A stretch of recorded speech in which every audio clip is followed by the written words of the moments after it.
Welcome back. If you just joined us, you're watching Good Morning Africa live on your #1 station in the whole of Ghana and in the whole of West Africa. My name again is Kwame Owusu Danso. So we brought you the You Must Know segment. That is the newest addition to the segments that we have on the morning show. The idea is to share with you the projects that have been abandoned by previous abandoned by the current administration and other administrations, projects that are supposed to be for the enjoyment of the average Ghanaian. And we did exactly that. We're going to be continuing with that tomorrow on the morning show at exactly 7:40 a.m. And so wherever it is that you are, try and communicate to your friends, your cronies, your family members, and let them know that there's a new baby, which is called You Must Know. You Must Know on Pan-African television. Right now, we're going to be delving deeper into the issues that we have found relevant and we have tabled for our conversation this morning. I've been joined in the studios by Delali Sewakpo, who's a communicator with the NDC and who's doing a yeoman's job for his PC in what's the constituency again? Utusenya East constituency. Mujib Rahman is also here, seated. Mujib is in his Lacoste because it's a holiday. He wants to be very free. This morning he's not dressed as he used to. In his suit and no, not tie actually. He likes wearing long sleeves and jeans and shoe. Mujib, good morning to you, sir. Good morning, Kwame. How are we, sir? Oh, we are great. Why are we fighting? No, we are not fighting. But me and you, we know. Why are you saying that? When you came and you saw that we are doing You Must Know, no, you more. No, but I felt maybe you are not balanced. So, but you know, I'm always balanced. Yeah. But you see, I'm always balanced. The reality is that we can't. It is true that we have not tackled all the projects that we came and inherited from the Mahama administration. But some, we have tackled them and we have completed them. Which ones are those? Oh, I think that as we move on, I will share with you. But you see, I think that maybe it's a good job. That segment is good. Yeah. Notwithstanding my reservations about it, maybe some aspects of it. But I felt that maybe Pan-Africa can go more deeper than trying to unearth. After all, it is the peoples of Ghana money that have been used to build this project. So we must get the projects. We must benefit from the project. So when you leave them leave them at that stage, then it costs us, but we can't benefit, and that is not fair. That is what I'm saying. That if we go further, you realize that projects that were started by John Ajakun Kufuor administration, especially in the housing sector. You know, housing is a critical to human survival, and Ghanaian workers and Ghanaian private enterprises, the Ghanaian people are going through a lot about accommodation. So when MPPs under Kufuor started the affordable housing, I always use the site, the one started in my region, in my constituency, in my municipality as an example. It is still lying there, Kwame. Kufuor left office in 2008. How many years down the line, those lands sites are still lying there unattended to by successive government. So I think that is, therefore, You Must Know is a good. So but don't skew it. That is my point. I'm not skewing it. I mean, even when you say these things, it's still to the detriment of your party now, because your party is in power. I would have thought that even projects that were started by Kufuor that were abandoned by the NDC could have been continued. No, but that is the point I'm saying. If my party done wrong, I will admit to say it's wrong. And we're not going to end. But where you need to share the blame, you need to share it. You don't link it to one. Okay. But I heard news, I think over the week, about Who Airport, that this company, African Airline, together with some stakeholders, I think Togbe Afede was there. I think he's a stakeholder, so they have gone to assess the airport. And according to the report, I think commercial flight from Accra to Ho will start very soon. So that my question is, maybe it is at the stage you are talking and you are alleging, then I think that we can't use it. But if maybe the report I heard and I read on media is anything to go by, and I think that then you are wrong. And a friend of mine who's watching the morning show sent me a message in respect of the airport saga, And then he said that, good morning, Kwame, on the airport, if the government and the Ghana Airport Company will run policies that will put the domestic hub in Kumasi, for instance, traveling to all regions via plane, it will be lucrative for all the airline businessmen. So maybe we must begin to have, that conversation to see whether or not that is feasible. And then, we can expand our argument relative to same. But welcome, Soprano, as well. I trust you're doing very well. Soprano, good morning. Good morning. It's been a while. You were on your farm, I believe. Yes, sir, I was. You were farming. He's benefiting from planting for food and jobs. Anyway, we'll get to that. We'll get to that. So this morning, So let me at this point remind the viewers of the WhatsApp number, which is 0260846539, 0260846539. And we're also streaming live on Facebook, facebook.com/Pan-African Television. So please be kind enough to share with us what your thoughts are. And we'll be glad, more than willing so, to read them here for you on the show. Let me quickly introduce the topics to you. The Real Founders Day is the first topic that we're going to be touching on. I'm sure you're aware. If you're not, I'm reminding you and I'm telling you and I'm informing you that today is the birthday of Osagyefo Dr. Kwame Nkrumah, the founder of the Republic of Ghana. We're celebrating him. We are ensuring that, people get to know and read about him the more.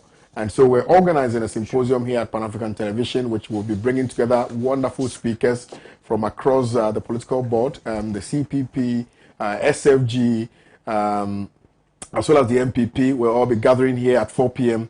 at the premises of Pan-African Television, and we're going to be broadcasting live from here to the rest of the world so people can get to experience who Osagyefo Dr. Kwame Nkrumah is. And I believe that we don't necessarily have to know him. We must live by the principles that he lived by. We must live by the ideologies that he brought forth. And we must ensure that we put that into good use. It's not just about knowing who he was or his is. It's just also about ensuring that the spirit that he wielded, the power that he commanded, and the love that he exuded will be absolutely respected and carried on by us as Ghanaians. So don't miss it. 4 p.m. today at Pan-African Television is going to be a very wonderful one. Comrade Kwesi Pratt will be speaking. Comrade Tricho Poku will be moderating. Dr. Nyaho Tamaklo will be speaking as well. And a host of many other very, very intelligent historians, political historians, if you will be here at Pan-African Television to deliver today. Now, let's kickstart the conversation with the Real Founders Day. And I am inclined with the, I want to start with Soprano. Yes, sir. On this subject matter. Yes, sir. Today is described by the Socialist Forum of Ghana, by well-meaning Ghanaians, by people of discerning minds as the Real Founders Day in Ghana. What do you have to say in respect of that? Kwame, thank you. Thank you so much and good morning. And it's been a while. I missed Pan-African TV. I missed our interactions. I missed Mujid. Farm, benefiting, planting for food and jobs. I refuse to be sidetracked. I'm happy for you. I refuse to be sidetracked. I'm joining you. Let's focus. Yes, I don't know about any planting for food and jobs. I just know that the farmer in Ghana is just, But we'll talk about that, Mujid. But, and when you said that, Soprano, you should speak first. Mujid said, because you are an Nkrumahist. He spoke to me, he said, that's because you're an Nkrumahist. And then just before you put the camera on me, it was written that the first topic was the Real Founders Day, founder apostrophe S.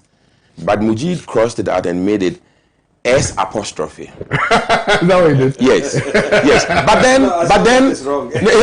then when you said I should speak first because I'm an Nkrumah, when you said I should speak, he said, oh yes, because I'm an Nkrumahist.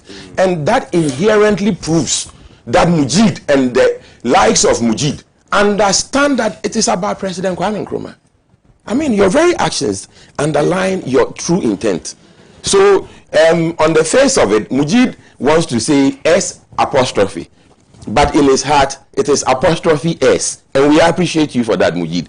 Everybody knows the contributions of President Kwame Nkrumah, not only No. Not only, we don't call it arrest. President Kwame Nkrumah, not only, in elevating the fortunes of the African, okay, in the world, on the world stage, across all sectors, but also we appreciate those, those unsung heroes, you understand, who supported the vision.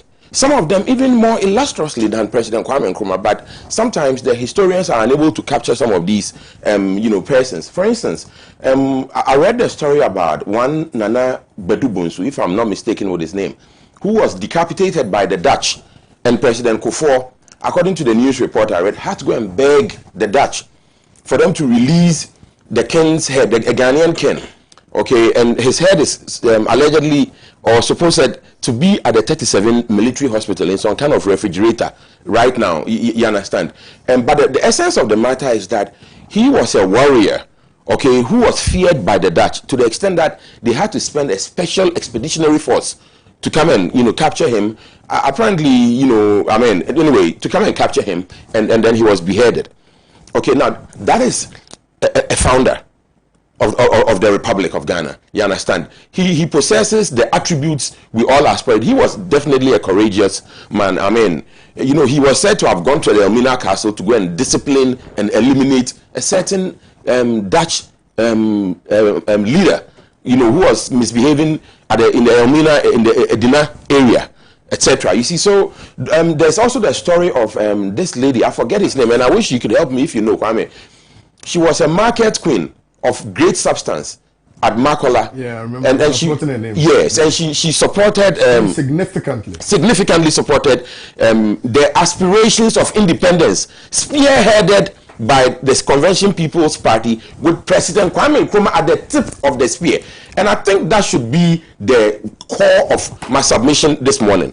That we do not say that there were not people who helped to make our country what it is, people who made sacrifices, okay, but it is just that President Kwame Nkrumah was at the tip of the spear. He was the very tip of the spear. People like Dr. J.B. Dankwa and Obechebi Lamte who were pushing from behind. But the tip of the spear is Kwame Nkrumah. That is why in your heart you said apostrophe S. But in reality, just for politics, you say S apostrophe. You got to look sharp, Mujid. So, Kwame, so Kwame, we want to use this opportunity to recognize people like Krobedu say. We want to recognize all the foot soldiers that have not been mentioned. And when I was a kid, my mom told me a story about seeing President Kwame Nkrumah. She said that in her village where she grew up, her father was the only one selling tinapa. Tinapa, like sardine or something like that. So there was a time when President Kwame Nkrumah just showed up there. And was charging for about 4 people, and there was a following, of course, and apparently, he was looking dirty, his shoes, everything, and he had been, penetrating the bush, the hinterland, advocating Ghanaianism, so to speak, to the peoples of this land, and my mom said, so Osajifu and his entourage came to their house to buy tinapa, and then they asked her to, grind some pepper, like in that asanka, and they ate some kenke, and they went to sleep at the school, the local LA primary, okay, and so it's not just President Nkrumah who was there, but there were a host of people. And then I remember my dad also told me a story from the pre-independence period. He told me a story about one day when, my dad was a mission boy at the Catholic Church, Roman Hill, the cathedral at Roman Hill. So in exchange for education, free education. So the free education thing, the Catholics started thinking about it long ago. In exchange for free education, he was serving the priest, washing for them, and like a houseboy, that kind of thing, And he got his education. But he said one day they were there and they heard that Dr. J.B. Dankwa was coming to Kumasi to court. It wasn't easy. The whole city turned out to see Dr. J.B. Dankwa. They waited and waited and waited, and then finally, Dr. J.B. Dankwa arrived. It was very grand indeed. A very sophisticated looking black car. Very, very well polished. With nice black tires, with white, in those days. The British style, yes. Yeah.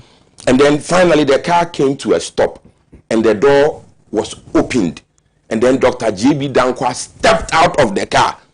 And my father said, you know, the way his shoes were shining. And it was significant for me that of all that my father could remember, the shoe was really shining for Dr. J.B. Dankwa.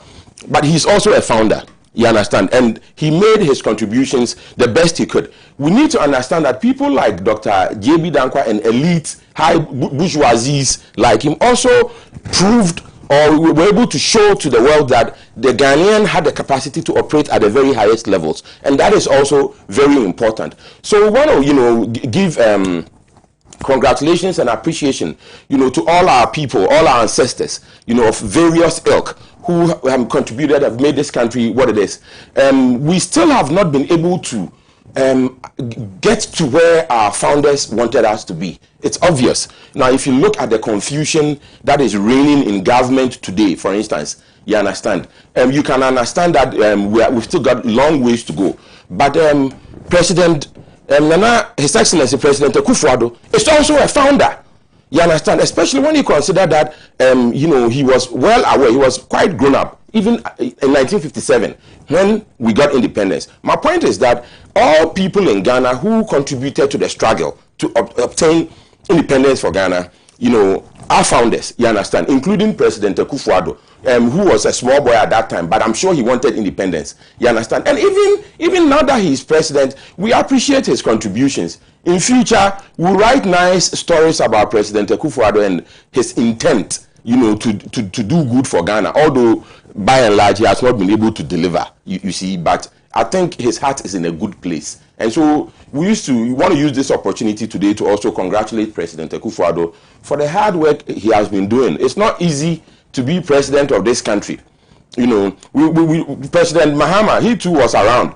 By the way, when I was coming back from the farm, I met his entourage, Kwame, in the Gemma area, Bono East.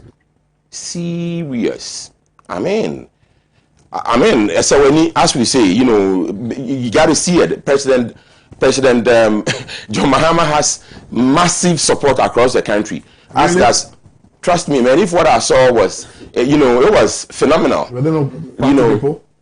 Well, I mean, obviously, but you know, quite apart from the fact that maybe his party people came out, President Mahama is a celebrity, you know, so to speak. You know, when he shows up, you know, I mean, people, you know, just come out of curiosity, if nothing else. You see, but he also carries an interesting message, you know, etc. So people were out there. God bless the founders of this country, spearheaded at the tip of the spear by President Osajifo Dr. Kwame Nkrumah and pushed by Dr. J.B. Dankwa and Obechebi Lamte and co. You know, so that we are still pushing forward. God bless President Kwame Nkrumah. We miss him so much. And President Kwame Nkrumah, we in the Convention People's Party, we want to promise you that we're going to deliver on your vision for this country. And that everything that you have been, you know, thinking about for this country, do not lose hope, President Kwame Nkrumah. Do not lose hope. We are going to deliver for you. It is just delayed, but it is not denied. God bless Ghana. Thank you. Mujib. Mujib, why are you laughing? No, I'm not. But that was my right. So okay, you laugh. No, feel free and laugh. And laughter is good. It's good medicine. Please, can I get some water? So is that not it? Oh, so you are tense. I'm not. So I was fun. Everything is great. The rains have been erratic this year. You know, some people wanted to blame it on President Akufo-Addo, but I was telling them it is the, you know, the weather.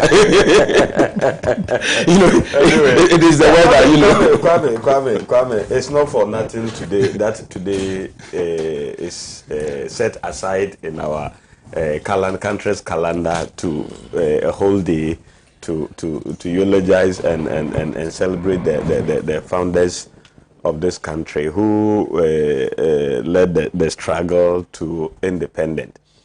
But my worry is, even at this stage, we are still struggling to agree on the way forward, and it's like others are also trying to contort the history of this country. But I felt that maybe looking at what Spranos talked and submitted, if that is the stand of many patriots in this country, I don't think we have to be trying to agree on where we were and where we are now and where we are going.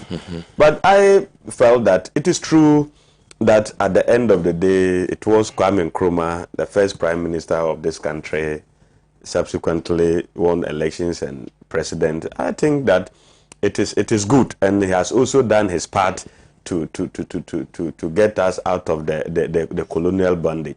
But we can't also lose sight of the fact that others started it before Kwame Nkrumah came. That is the angle that we must also acknowledge, that it is as a result of the magnanimity of the others, and some who even recognize the effort of Kwame Nkrumah outside the shores of this country, and even put it to the others that this is a young man that is making it big and great there. So why don't we bring him? So he was brought in. Maybe at a point they disagree and he split. So I think that we always have to acknowledge the effort and contribution of those people. Today, Spranos mentioned a lot of people. I think that that angle is best. And I think that as a country, we have to be looking at that angle. All those even names who are not mentioned, maybe we shouldn't let history to forget them. We have to research and get their name back.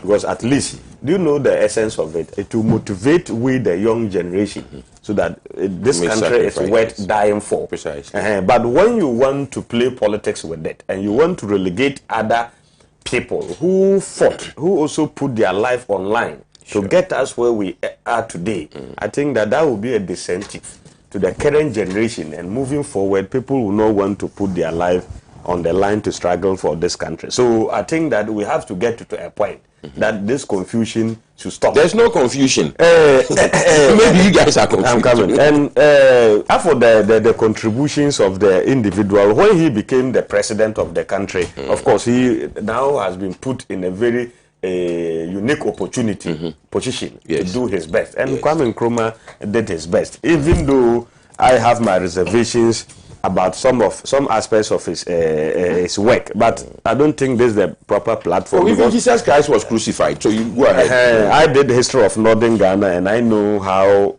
other part of the country struggle to catch up, and I think that is still why the disparity is still very wide in terms of education, considering the North and the South, the disparity. But that is not... With the maximum respect, I must check Mujid on this very shortly. It is not the disparity between the South and the North. It's not a function of the development not, permeating upwards, so to speak. It is because Northern Ghanaians, who are amongst the most highly educated group of Ghanaians, when they finish school, refuse to go back to the North. You understand? I'm coming from the North. You understand? They refuse to go back. They build beautiful mansions in Accra, have fantastic businesses, law firms, etc. What are you talking about, Mujid? If Northern Ghanaians who are highly qualified would go back to where they are coming from, those places will be transformed. Imagine Mujid living in his hometown or in his home region. Do you think it will not be transformed? Mujid, come again. You see, when we in the Convention People's Party come into office in January next year, some of these are some of the things we'll be tackling, because we'll be creating conditions that will let people like Mujid and others go back home. You see, when I was at school, they talked about being a living water to a thirsty land. When your people send you to school and you become qualified, they are a thirsty land. You have a responsibility to go back and be a living water to that thirsty land. How can you expect the place to develop when you don't want to go back? Who should go and develop? Well, that's what Mr. Domlevu was saying. Nobody is going to build your father's house for you. You have to go and build it yourself, Mujid. Please carry on. Are you done? Please carry on, Mujid. Please go on. Kwame. The guy has silence. Please go on. The guy has silence. I know where I am this morning. I said I know where I am this morning, and I'm mindful of my utterances. No, I know when I want to put certain things in context. I will be devoured in this very program, especially when it has to do with Dr. Osajifo, Dr. Kwame Nkrumah. In your own submissions, you did admit the contributions of the church, the missions, in the provision of education in Ghana.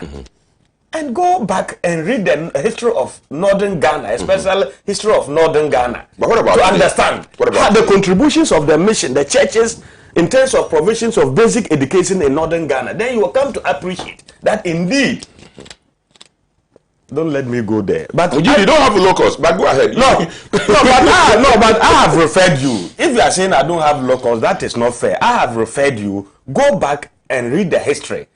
Where we started, the provisions, how people struggle to get education in northern sector, and the contribution of the church, the mission schools in northern Ghana. What's that got to do with you? What's that got to do with you living in Accra and the underdevelopment in what? Nobody prevents anybody from living in Accra. Accra is part of what Ghana, I'm saying. And I have the right to live anywhere in this country. You made a certain statement that is inaccurate, and when we have to, you don't, because it's unpalatable and because it's a fact. That is why. Stay on course. Exactly. All right. There's a saying in Akan that nipa beye bi ombeye nina. So me, I acknowledge the contributions of Kwame Nkrumah, where the successes are. Yes. But you don't also take the right away from us when we want to critique, where there are failures. And you did admit that nobody is perfect. So understand that. So when we are critiquing where his faults and where he made mistakes, you don't have to be angry and talking at the rooftop. That is not fair. I don't think that is compromise. But Kwame, my problem in conclusion, you see, they themselves, those who are now championing and saying they are the compromise, they have to do an introspection. I think the last election you won was in what? Under a PNC, Dr. Hillary Liman. The one that in 1979 or so. You are talking about our government that was overthrown by President J.J. Rawlings and the PNDC, including President J. Kufuor. Is that the one you are talking about? So now, since then up to now, you people have to get together. By now, the man Dr. Kwame Nkrumah lying in his grave will not be happy with you people. Those who are saying, claiming you are truly Nkrumahs. Thank you. The PNC, the CPP, the whatever have you need to come together. So, Kwame, okay, there's something I want to say, but I'll keep it because it won't be good for this program. But I'll tell you later. His Royal Highness Dondon says, Kwame Nkrumah will be weeping in his grave to see Nanado and his Achim Sakawa Yahoo mafias looting the state coffers with their families and friends to save the legacy of Nkrumah. We must all come together to kick out Nana Akufo-Addo. Juliana Belinda Lamte Obri says, happy birthday to our first president, Osajifo Dr. Kwame Nkrumah. He never dies. Maria Adams says, in future, we have nothing about Akufo-Addo to write. We will only write about him as the worst president ever in the history of Ghana. Vincent Kingsford Brady says, nice show. Herbert Adote Alote says, please, is there any program organized for Nkrumah today? If yes, what's the time? And will it be telecast live? Yes. It's at 4 p.m. today at the premises of Pan African Television, but we'll be broadcasting it live as well. Philemon Sowa says, I think the MPP does not appreciate Dr. Kwame Nkrumah, what Dr. Kwame Nkrumah did for Ghana. You can recall during the 1948 riot, when the whites accused the Big Sis for causing a riot and looting of shops in the Gold Coast. What did J.B. Dankwa say after they were arrested? They accused Dr. Nkrumah for causing a riot and telling the Gold Coasters to loot shops at the time. Franklin Nati says, Mujib is here. Mujib, are you trying to leave your beard to frighten us? You always politicize issues more than every commentator. What has Nkrumah not done for the Northerners? Maria Adams says, tell Mujibu, always building big houses in Accra, but nothing in the North. Hi, Keo, the tell soprano that the late Nana Bedu Brosu's head was brought to Ghana by the late J.E. Mills, through former DC of the Hunter West, Honorable Jones Amwa. Wow. Kwame, could you repeat that? I think it's powerful information, please. Yeah, he said that I should tell you that the late Nana Bedu Brosu's head was brought to Ghana by the late J.E. Mills, through former DC of Hunter West, Honorable Jones Amwa. Thank you. Thank you. Maria Adams says, our northern brothers in politics only know how to marry 2 and 3 wives instead of them helping build our northern sectors. Mujib is one of them. Mujib, do you have 3 wives?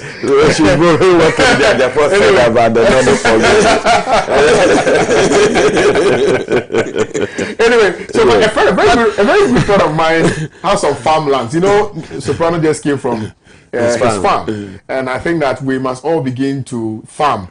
So I am recommending Denmark Investment to you. He's a friend of mine, very trusted guy. He has farmlands as well as residential lands litigation free. They are all registered.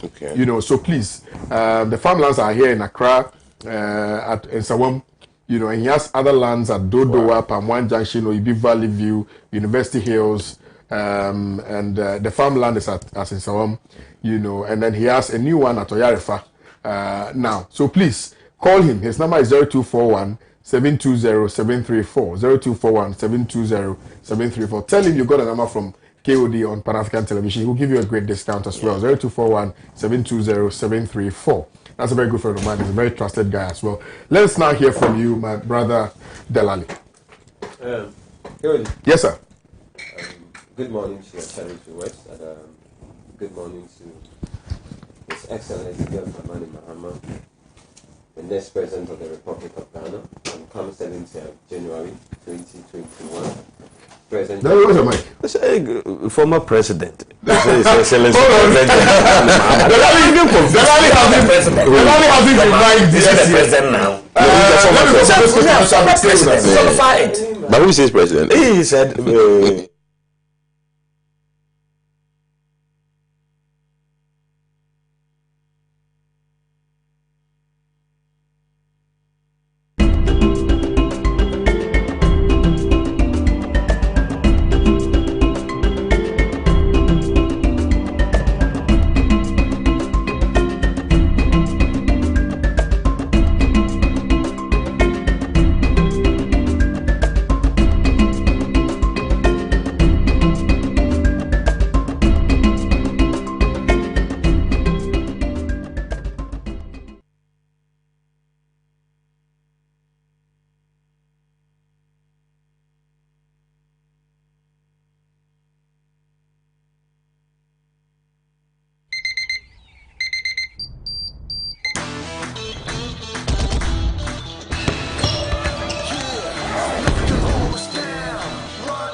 Breakfast good day, every day. Nestle. Good food, good life. This advertisement has been vetted and approved by the FDA.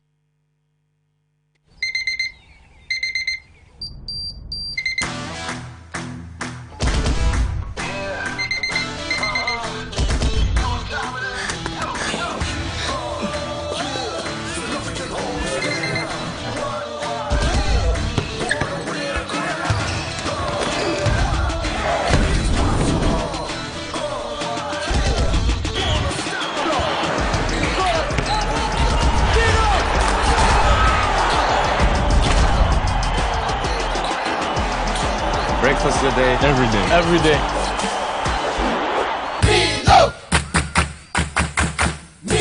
Nestle. Good food, good life. This advertisement has been vetted and approved by the FDA.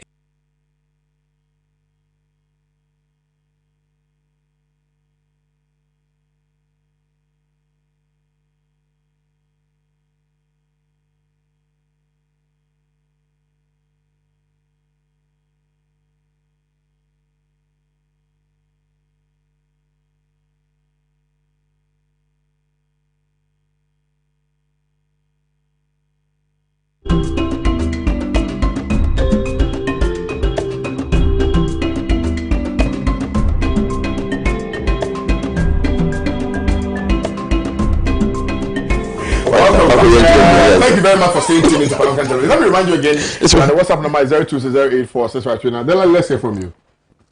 Like I said, good morning to your cherished viewers, and special good morning to the incoming President, His Excellency John Dramani Mahama. A special good morning to my incoming MP for the Wutusinye's constituency, Felix Koyo Okuno. And special good morning to the good people of this country.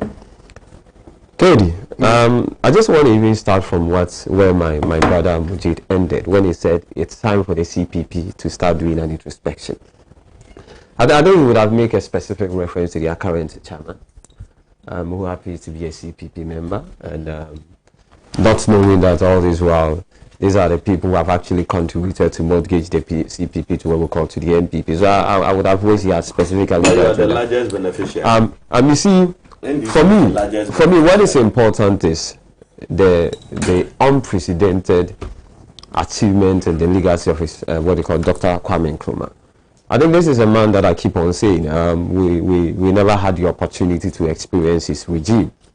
But because of history, because of what he has done, which is evident to all of us, visible and something you can verify, So in as much as the UP tradition, I mean, Mojito and his MPP have tried as much as possible to arbitrate or more or less to undermine the achievements of Dr. Kwame Nkrumah. There's a saying that Nkrumah never dies. He's actually a man who was voted as African Man of the Millennium. He's the African Man of the Century. He's a legendary. I mean, even after we have started the fourth Republican dispensation, even the couple of U.S. presidents that have had the opportunity to visit this country, I mean, all the time they have highlighted the pedigree and the stature of his, what they call Dr. Kwame Nkrumah. So his achievement is something that no matter what you do, you can use all the media surrogates, you can do as much as you want to do to undermine Dr. Kwame Nkrumah. It will not work.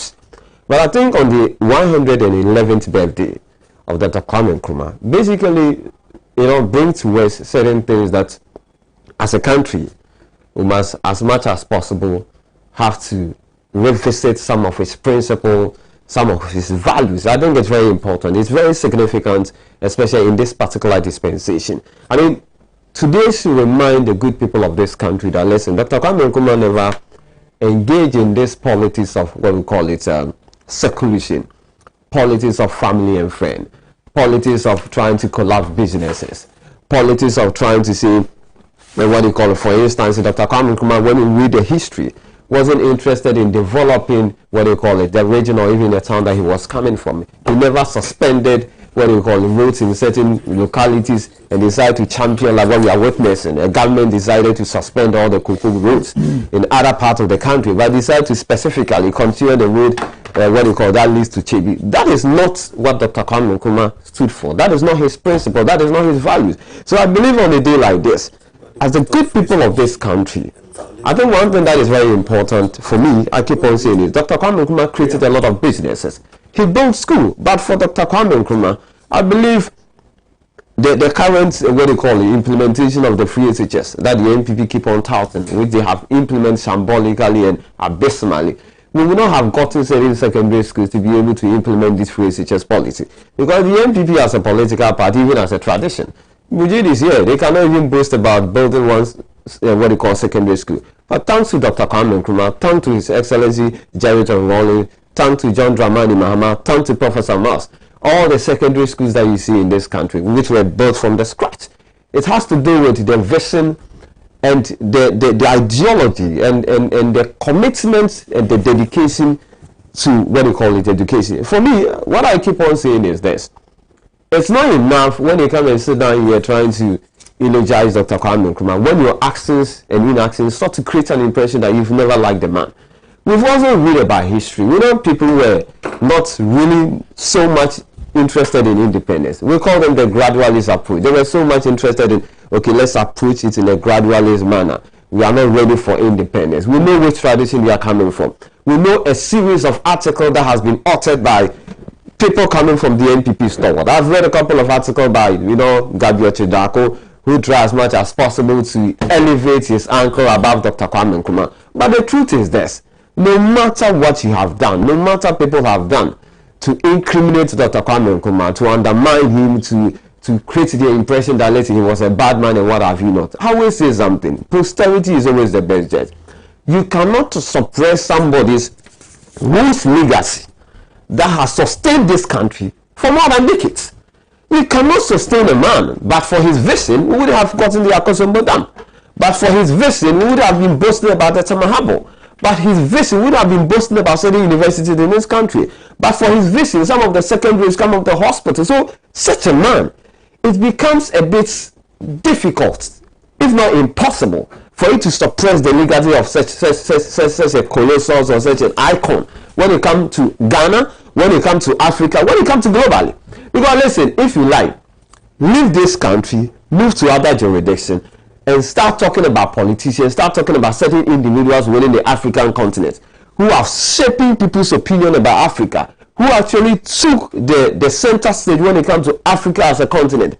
In as much as Dr. Kwame Nkrumah died about 7 decades ago, his name will still pop up. And that's to tell each and every one of us that listen, the man Dr. Kwame Nkrumah is actually an institution. The man Dr. Kwame Nkrumah legacy will even linger on when we are even dead and gone. Even generation yet to be born, they will come to appreciate the vision, the legacy of Dr. Kwame Nkrumah. So for me, whether it's apostrophe S, right, or what have you not, What remains is Dr. Kwame Nkrumah still remain as the founder of this country.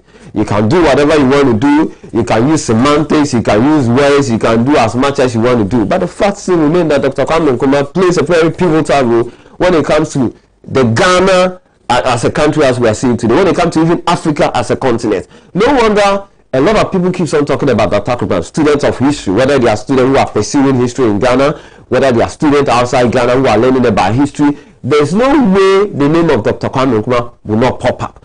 But for me, what is important is this. I've also read a couple of, literature. I've read a couple of articles that the people that the UP tradition sought to create the impression that these are the people who hold the fort for Dr. Kwame Nkrumah. They created the avenue for Dr. Kwame Nkrumah. I've also read a couple of articles that they were being, classified as CIA agents. They were anti-Ghanaian. They actually worked against what we call our independence and what have you not. So for me, today is a special day, and I want to celebrate Dr. Kwame Nkrumah. I want to celebrate him for the vision that he had for this country. I want to thank him and his family. I want to thank him for one thing that he demonstrated. He was a nationalist. See, do you know that even the people that voted for Dr. Kwame Nkrumah, he had chunk of his vote coming from regions that were not his region? That tells you he's a nationalistic poster. He wasn't discriminatory. He wasn't marginalizing people. He's a man who believed that, listen, every Ghanaian is equal before the law. He believed that, listen, we have to develop this country, and by so doing, it doesn't matter where you are coming from. Right. It doesn't matter whether you belong to my political party or not. And that is the value and the principle of searching for Dr. Kwame Nkrumah, which I think that we should all emulate if indeed we want to develop this country and put it to the level that we want it to be. Thank you. Okay, yeah, you want to make a quick point? Okay, all right. That is where I have problem with my friends in the NDC. Because they are happy, and they are happy because they want it in this shape, because they are the largest beneficiary of the disintegrated or the fragmented nature of the Nkrumahs now. Because if you look at history and you look at most of the members, majority of people who are in NDC, leading members of NDC, once upon a time are Nkrumahs. But Kwame, you see, let's don't try to distort history. Let's accept. Much as today is a good day, much as we appreciate the contributions and the work of the first president, Dr. Osagyefo, Dr. Kwame Nkrumah. Two panelists here, we all agree that he's a human, he's not a saint. He also have his areas that he's faulted. Let's agree that you've made mention of he never engaged in politics of seclusion. Is it true? Kwame, you and I read Riakoto. Go back to history of this country, the PDA, Preventive Detective Act. And you know, J.B. Dankwa was thick and thin of salvaging this country from the bondage of the colonial. Kwame Nkrumah was brought in, but where did J.B. Dankwa died? Even when he wrote numerous letters to Dr. Kwame Nkrumah, appealing to him where they started and where they are today. So don't come and sit here and tell us that we don't. He never included the politics of seclusion. We are all lost to them. Famous Riakoto in 1966 Constitution. Kwame Nkrumah that happened in Ghana. Why you? It was that act. I mean, Riakoto is not. It changed all his opponents. People with divergent views. He changed all of them. At the point became wanted Ghana to be a one party state. No. When you are throwing bombs, when you don't distort facts. When you are throwing bombs, Google and read Riakoto. I'm coming. Kwame. Relax. Calm down, Kwame. We have all read Kwame, stop it there. PDS and Yanokre. PDA. We have all read. Isn't it true? We see, we have all. But what did it was an act. That is inconsistent with the 1992 Constitution. What law did J.B. also introduce? To ensure that even CPP paraphernalia. Sit and say he doesn't you see, all of these people have people who brought you. Let's have a conversation. He's talking. Let's listen to him. Mujid, calm down, Mujid. Calm down. Let's do step by step. Let's not. No, it's not about fear. These are some of the things that we do. These are some of the things that we do that we end up distorting facts. We have a responsibility. Hold on. We have a responsibility as people who are learned, to be able to explain to people why some of those things happened. Why? But they happened. Why did we? But they happened. Why did we introduce PDA? That's the question you should ask. But that is the but Kwame, allow me. What then you ask that those questions. No, but you have allowed you to flow. You made an interjection. Then you ask why there should be reasons why PDA was introduced. Hold on, and I'm asking you. Yes. PDA was introduced on the basis of something. Bomb throwing. Are you following me?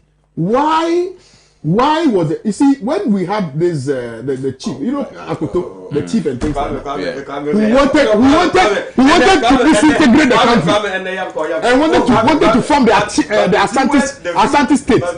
All of those things. They know Kwame not engage in politics of seclusion, so they are the better judges. So me, they link us. No, you don't want. You are not allowing me to talk about it. No, David, Kwame, it's okay. Me, Kwame, it's okay.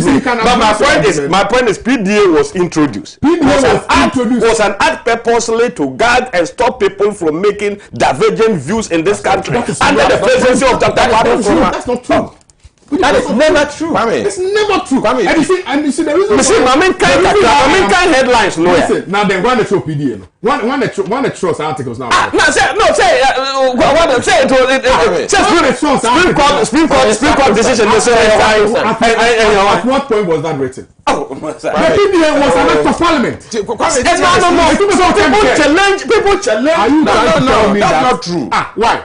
You say, are you saying that, hold on, even if PDA was there, are you saying that it was imposed? It wasn't imposed. It was an act preventing detention act of parliament. I'm not disputing that. So why are you saying that Kwame Nkrumah decided to introduce PDA in order to prevent people from making... Ask a question. Let me explain. Today we have MPP has majority in parliament. And I'm a one. Into a fair political atmosphere. The family no number call parliament. What is wrong with Japan? That's why the minority. What is wrong with Japan? Don't digress at this time.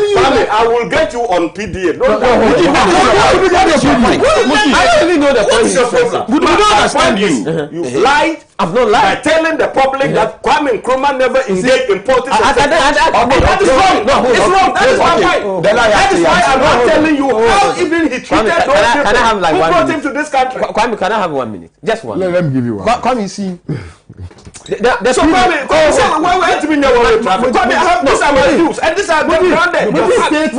That is supported by evidence. You are a lawsuit. Am I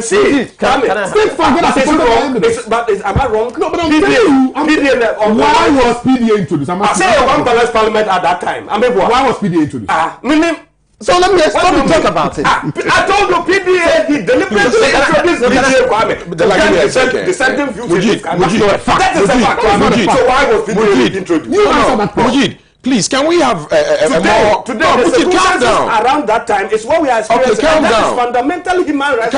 Freedom of association, freedom of speech, and freedom of assembly. So you think it was okay? Who was curtailing that? Kwame Nkrumah curtailed our independence, our freedom. You think it was okay for people to be bombing and That's what I'm going to talk about. One bombing. The woman is still alive. Still alive. That's all right. She's still there.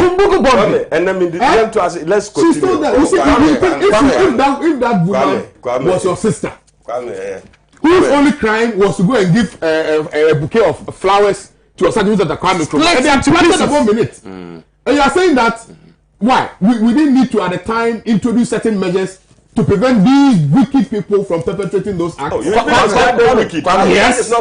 Please, can I make if an robber comes to not all Ghanaians disagree with President Akufo-Addo, but can you describe them as wicked people? I'm telling you. No. You can disagree with somebody, but trying to kill that person is another step. But then we have laws that have... that was the law. No, but you don't prevent others who will not go to that extent by only venting their views against your administration. Was it everybody? They shouldn't talk. Was it everybody? Or the people who come to it was the whole country.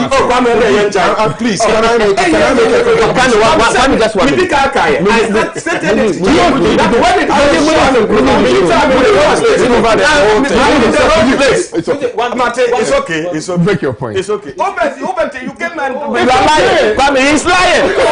He's lying.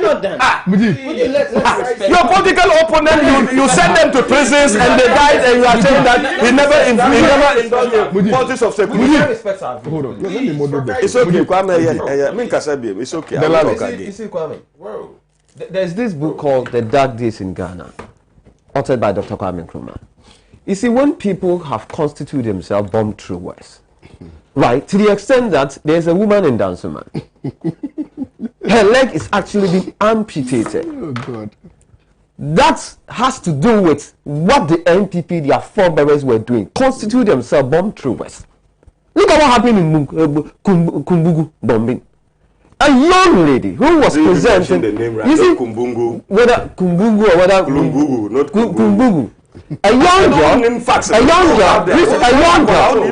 young girl presenting a bouquet to President Dr. Kwame Nkrumah was split into pieces. That is the handiwork of the MP, the UP tradition.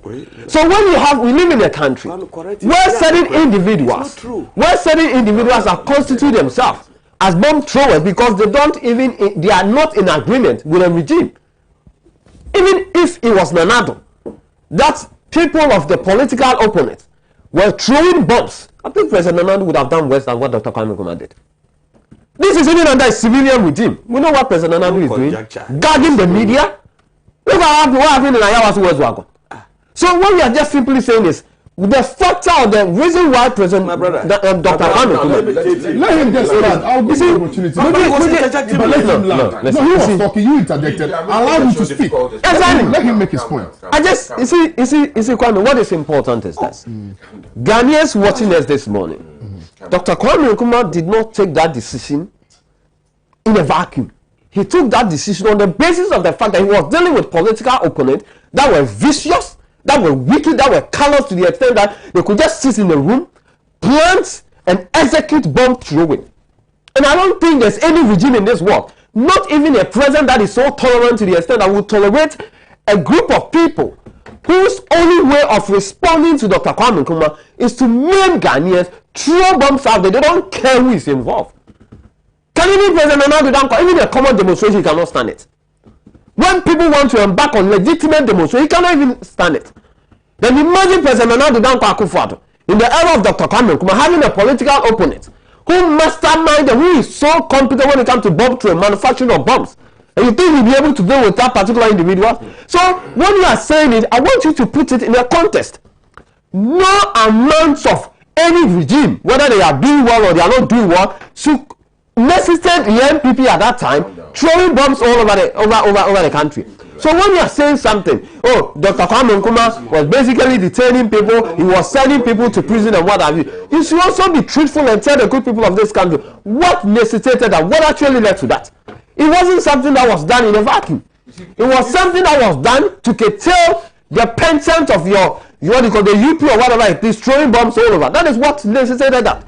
So I want Muji to know one thing. See, try as much as you can. Do as much as you can to undermine Dr. Kwame Nkrumah, paint him black. But you see, the facts are there to exonerate Dr. Kwame Nkrumah. The people who witness his regime, there are a lot of people out there, they've told the story about what happened to Dr. Kwame. That's why I keep on saying that. When you listen to the NPP, these are a group of people.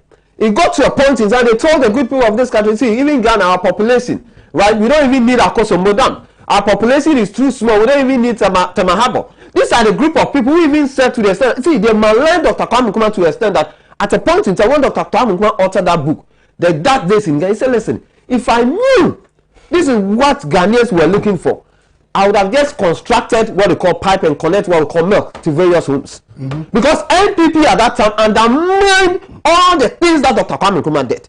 But today, they are not even ashamed of themselves to admit that what even our forebearers did relative to Dr. Kwame Nkrumah, undermining him, creating this affection for him, creating an impression. These are people who went to even abroad, demonstrated against Dr. Kwame Nkrumah. Created an impression to the Western powers, the imperialists, that this man is evil. This man is what have you not. But you see, decade down the line, this is the man we are still celebrating. So if you are sitting down, we have heard this story. He was detaining people, he was doing this and what have you. So for me, I came in. Hold on. There's nothing you can do to undermine the legendary Dr. Kwame Nkrumah. No amount of media sponsor, no amount of what we call intimidation, no amount of what we call it derogatory comment that will be able to suppress the achievements and the legacy of Sergeant Dr. Kwame Nkrumah. So that we must put this in perspective. That is my point. All right, that's your point. That is no my problem. Point. But you see, can I make a contribution here? You see, but Mujib, there are series of cases. You are mentioning Riakoto, but you forget to mention the Republic versus Abetewe. You remember that case? You're still a law student, right? The criminal law case, where the man tried to shoot at a hazard of Dr. Kwame Nkrumah, missed him, and then shut another. So there are countless number of cases. Kwame,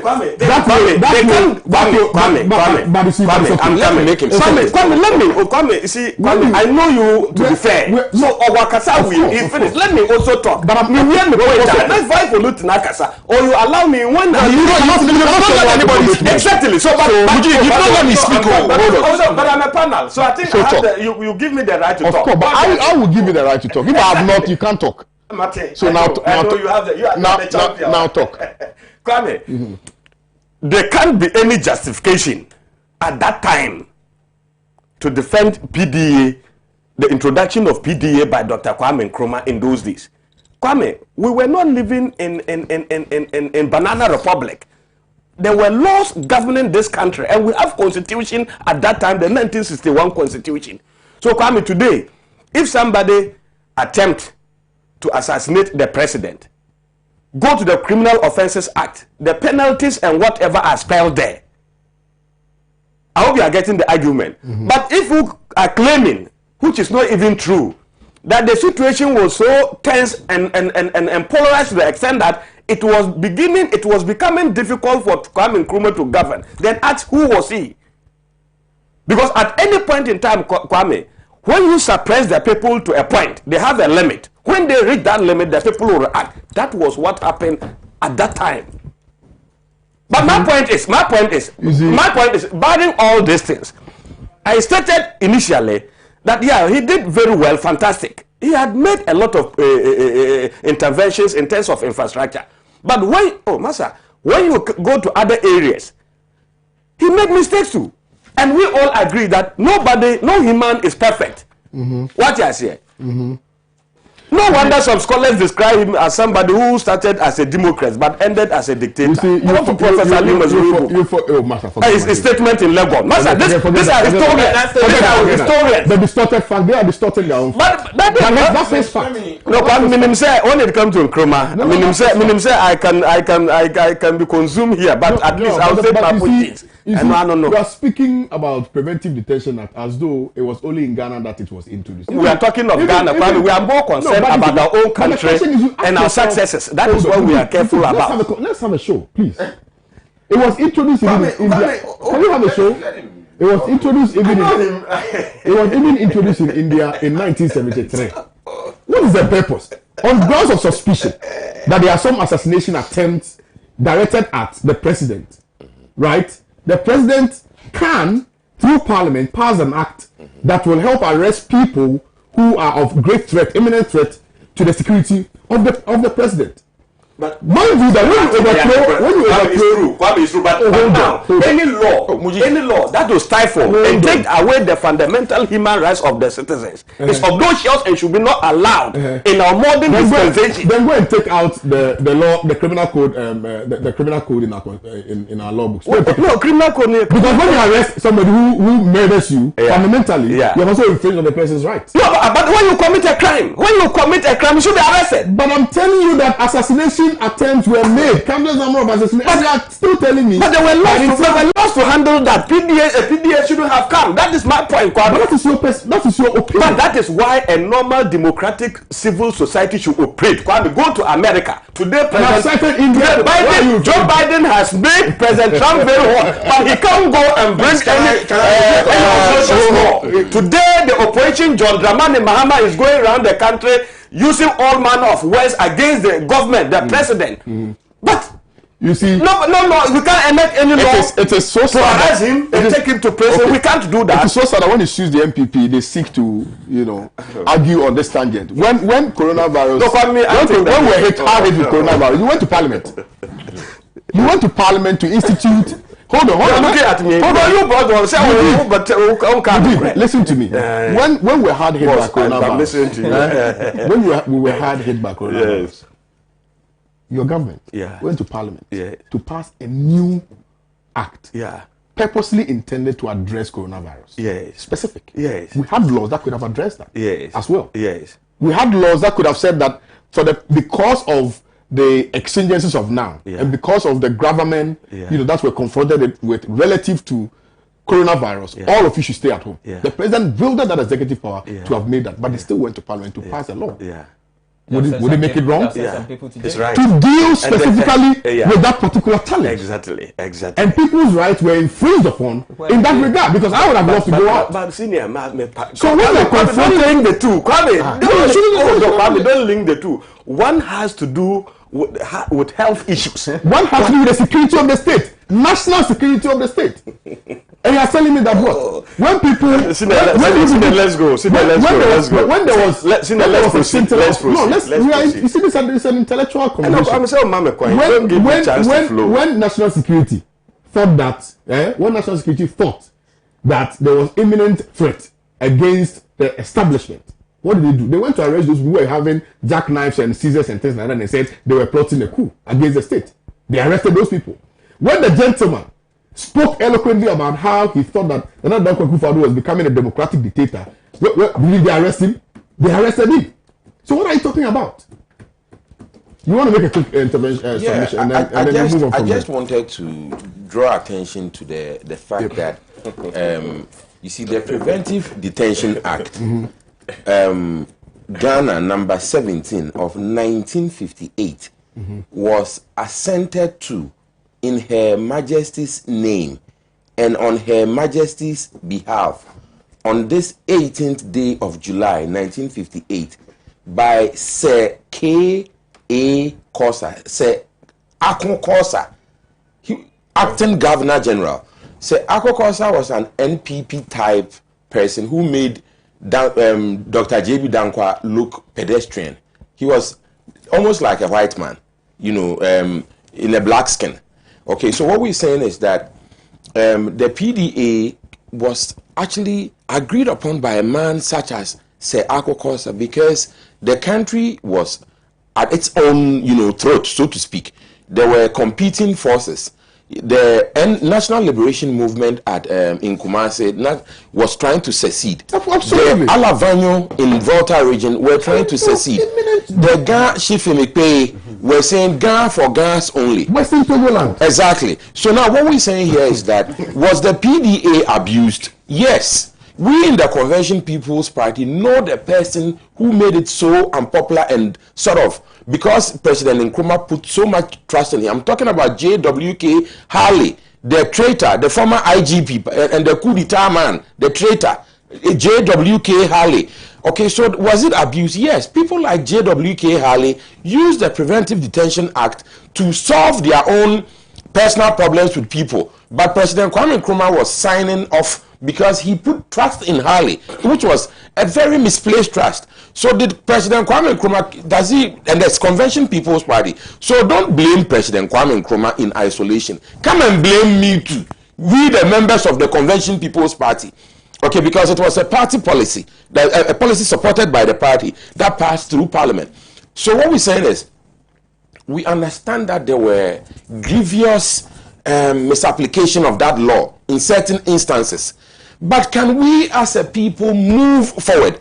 Tell me, which president has not, faulted the people? Look at President J.J. Rawlings, for instance, in our time. Look at the shootings of the former heads of state. Look at Professor Kwame Owusu and the confiscation of people's assets. Look at President Nana Dankwa Akufo-Addo and the way he has seized the monies belonging to grandmothers and other vulnerable people. You understand? President Akufo-Addo's seizure of grandmother's money and vulnerable people's money is even worse than Professor Kwame Owusu's asset confiscation regime when President Kwame Owusu and Professor Kwame Owusu tried to take Engineer Wu's Mercedes, brand new Mercedes Benz car. But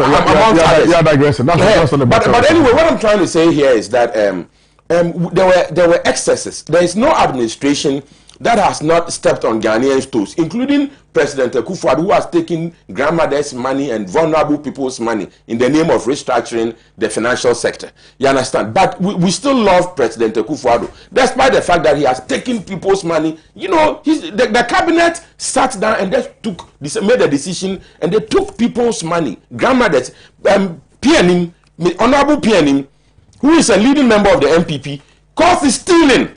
You understand? He says it is earned income, that they should print money for them and it would not cause inflation.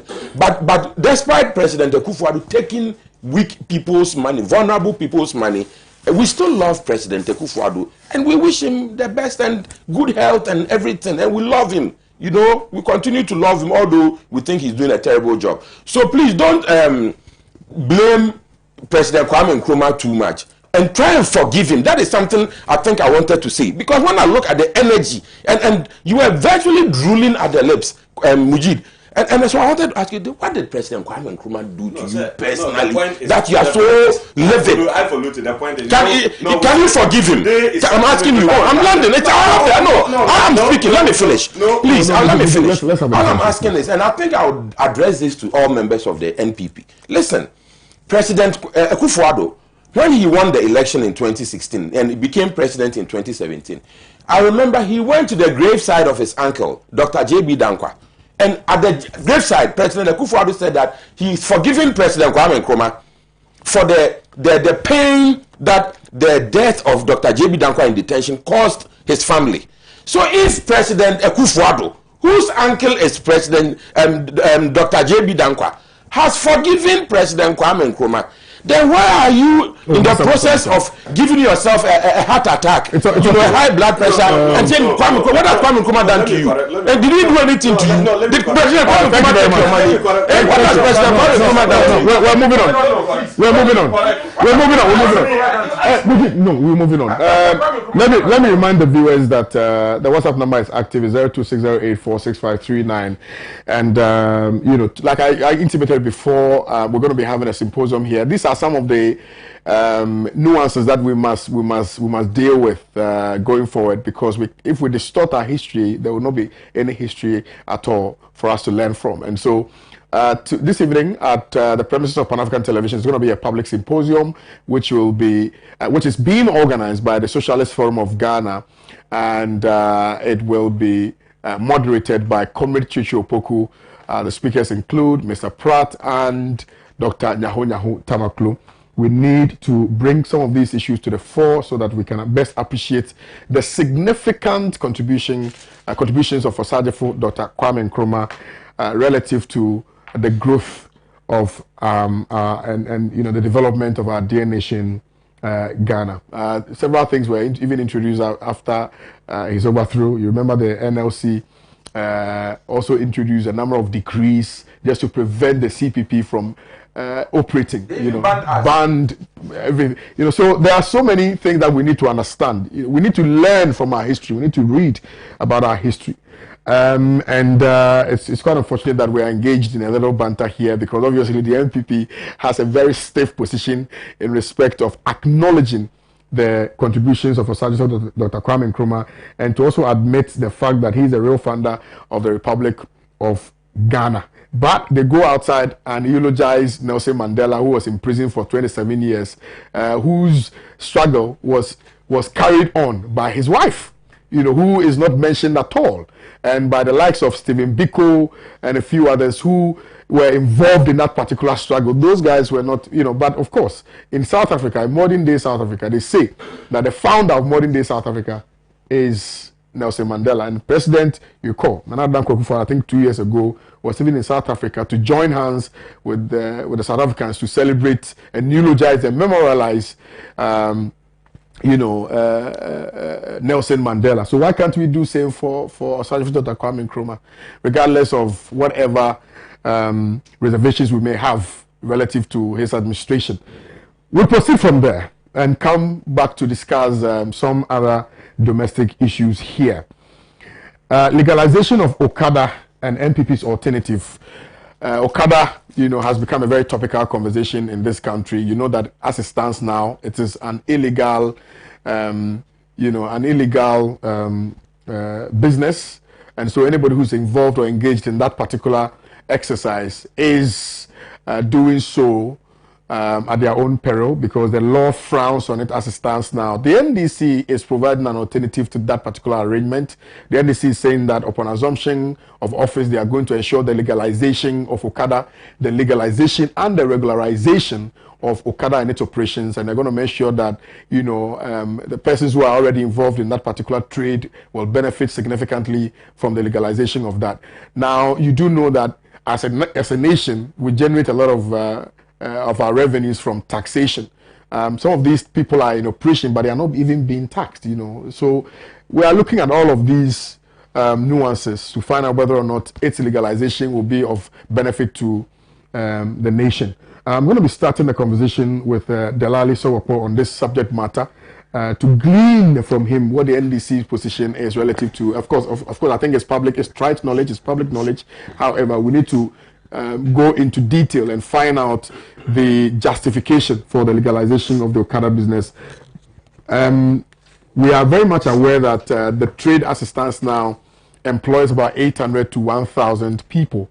And that is not a joke at all. 1,000. Sorry, 800,000 to 1 million people, and that is not a joke at all. And so let's find out. Dr. Baumia has also been responding to say, he said that, well, they're going to make sure that they provide, you know, vehicles available so that you know, as in pay as you go basis, work and pay basis, so that, you know, the motor riders can park their motorbikes and go for VW vehicles so they can operate with them. Let's find out how feasible that is. But let me start with you, Delali Sopo, on this subject matter, sir.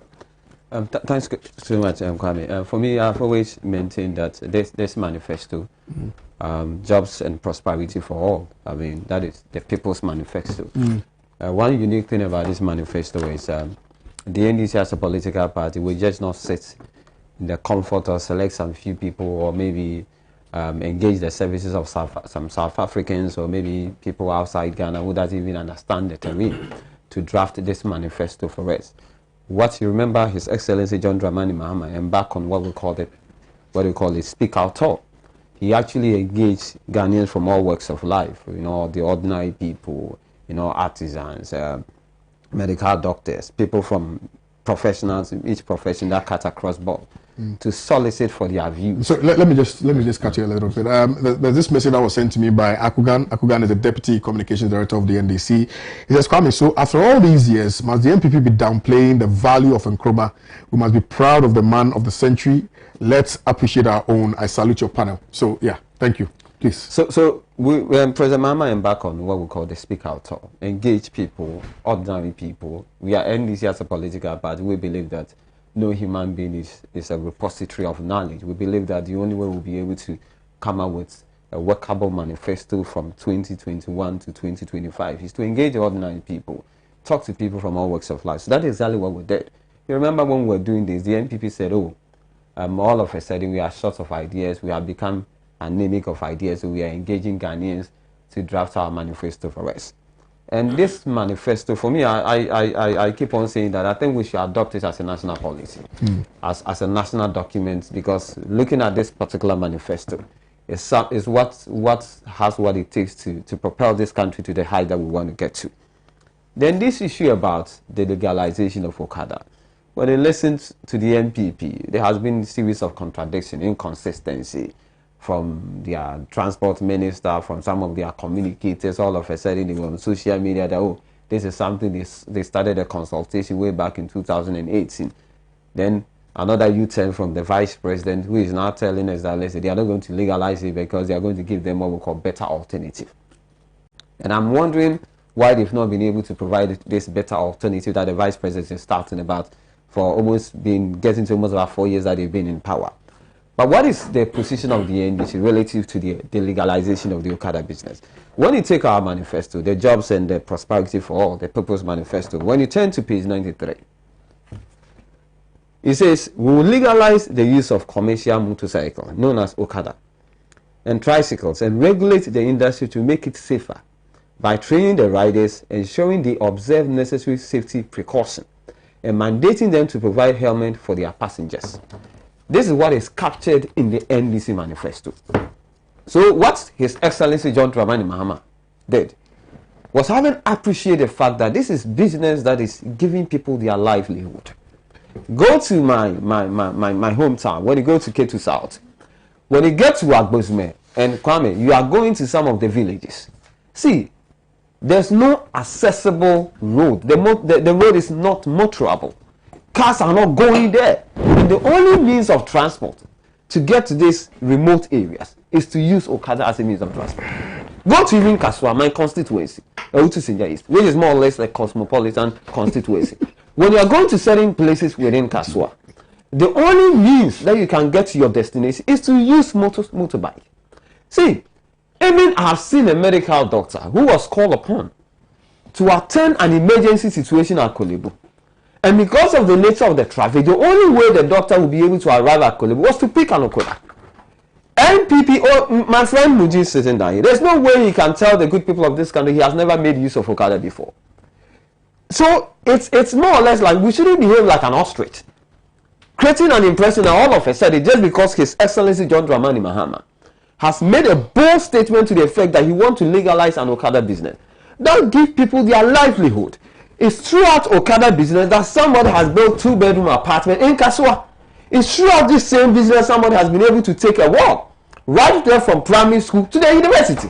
It's through this same Okada business somebody has been able to sponsor a sister, even a mother, to engage in certain businesses.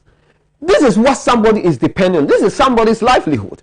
So President John Dramani Mahama, having appreciated the fact that going throughout the whole country, he's somebody, I always say, he's a president that has a sharp memory. He's a president that is an institution on its own. He's a president that is able to appreciate what is trending or what is going on throughout the whole country. So having visited all the places, having come to appreciate the fact that this is something that people are depending on, have made that bold statement.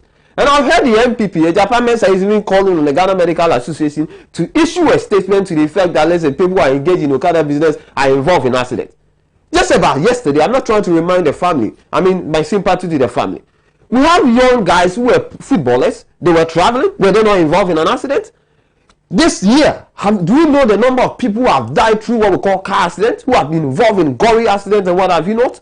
So are we saying by virtue of the fact that people sit in a car, there has been head-on collision, people are involved in an accident, we have lost a lot of precious life through what we call car, and for that matter, that is a basis upon which we place a ban on what we call cars as a means of transportation?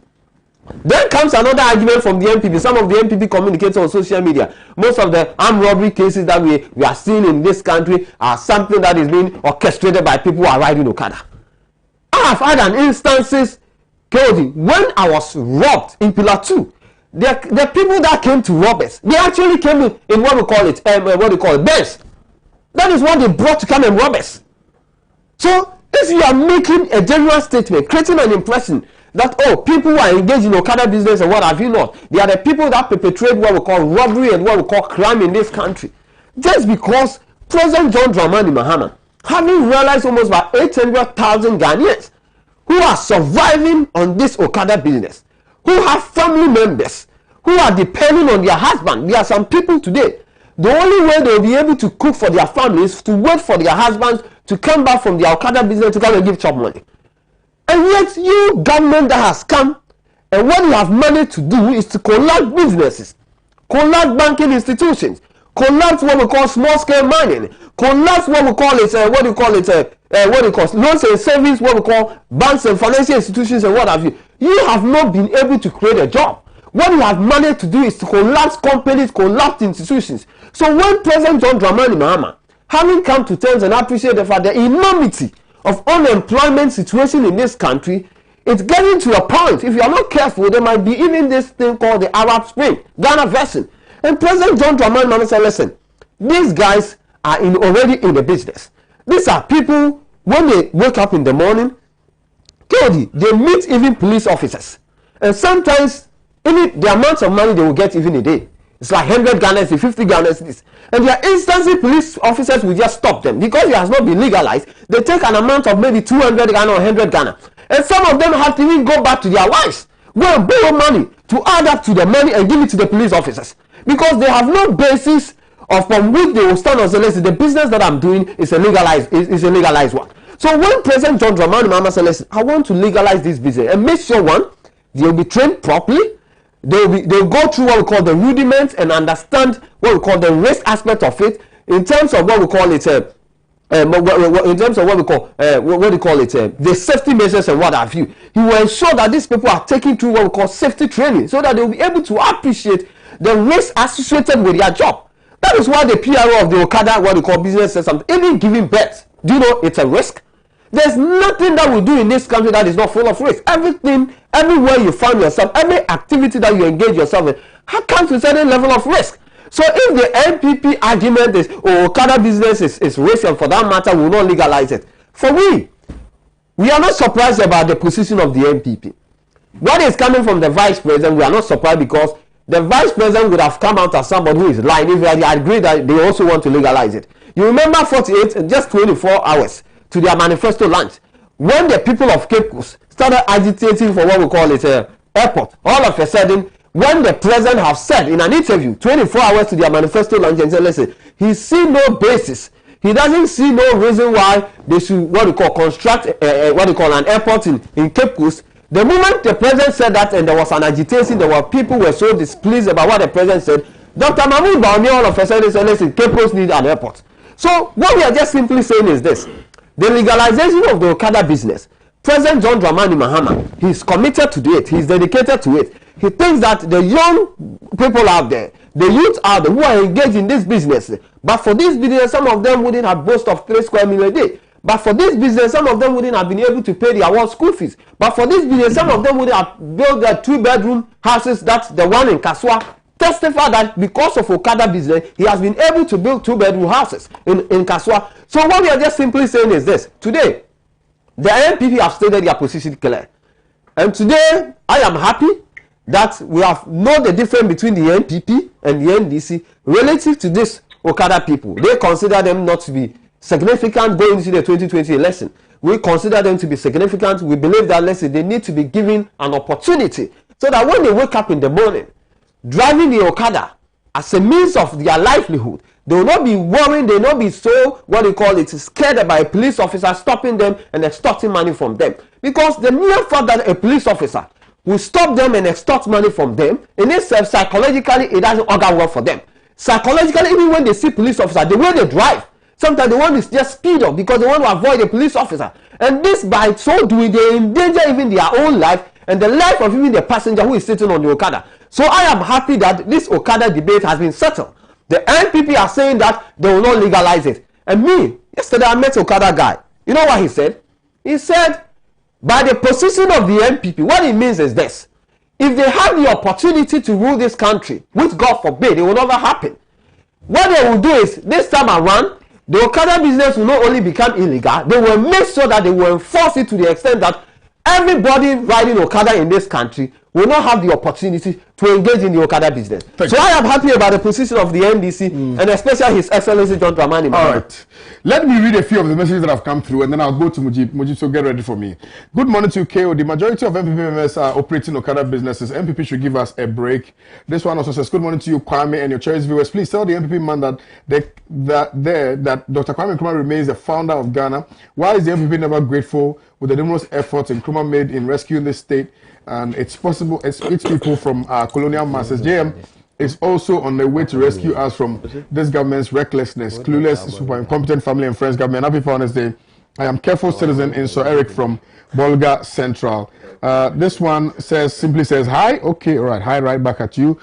This one says, Kwame, KO, tell Dr. Bawumia that the people patronize Okada because of bad roads and traffic, not due to lack of taxis, so he should come again. I can see another General Mosquito in the studio. Good work done. This one says, Kwame, what is Soprano saying? That we love Akufo-Addo despite him seizing our monies? We will forever. You can't guess it. Okay, all right. You say you are a Christian. It's not everyone who's a Christian. Just as the offshoot of the UP made it difficult for Dr. Kwame Nkrumah to govern to rule peacefully this country, the same hard stick was used when 2012 when in 2012, these very people made it difficult to muddy the government of NDC and Mahama to have full control of affairs in this country by challenging him at the Supreme Court, and the rest is history. May Dr. Kwame Nkrumah's name endure forever. Kujo Ajie Kujo Tema West constituency. Good morning to you, Kwame. President John Dramani Mahama has what it takes to implement the legalization of Okada in Ghana. Mujib himself uses Okada whenever he comes home and still uses it even when he's stuck in traffic in Accra. Brantie Ortega inside Wa. I'm sure he knows you, Pa Mujib. I'm Gilbert from La.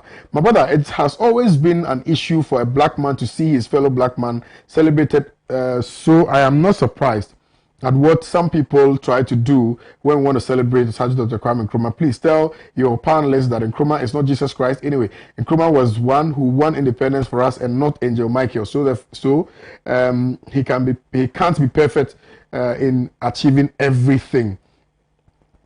Good morning to you, champion. Let Mujib know that Sergeant Dr. Kwame Nkrumah's name will remain forever all over the world, but Nanado's name will end 7th December 2020 in Ghana. It can't wash away no matter how hard they try. Flower Bombers BB Accra. Hello, please kindly let the NDC panelists know that the Kolongugu bomb case, 3 CPP members were jailed.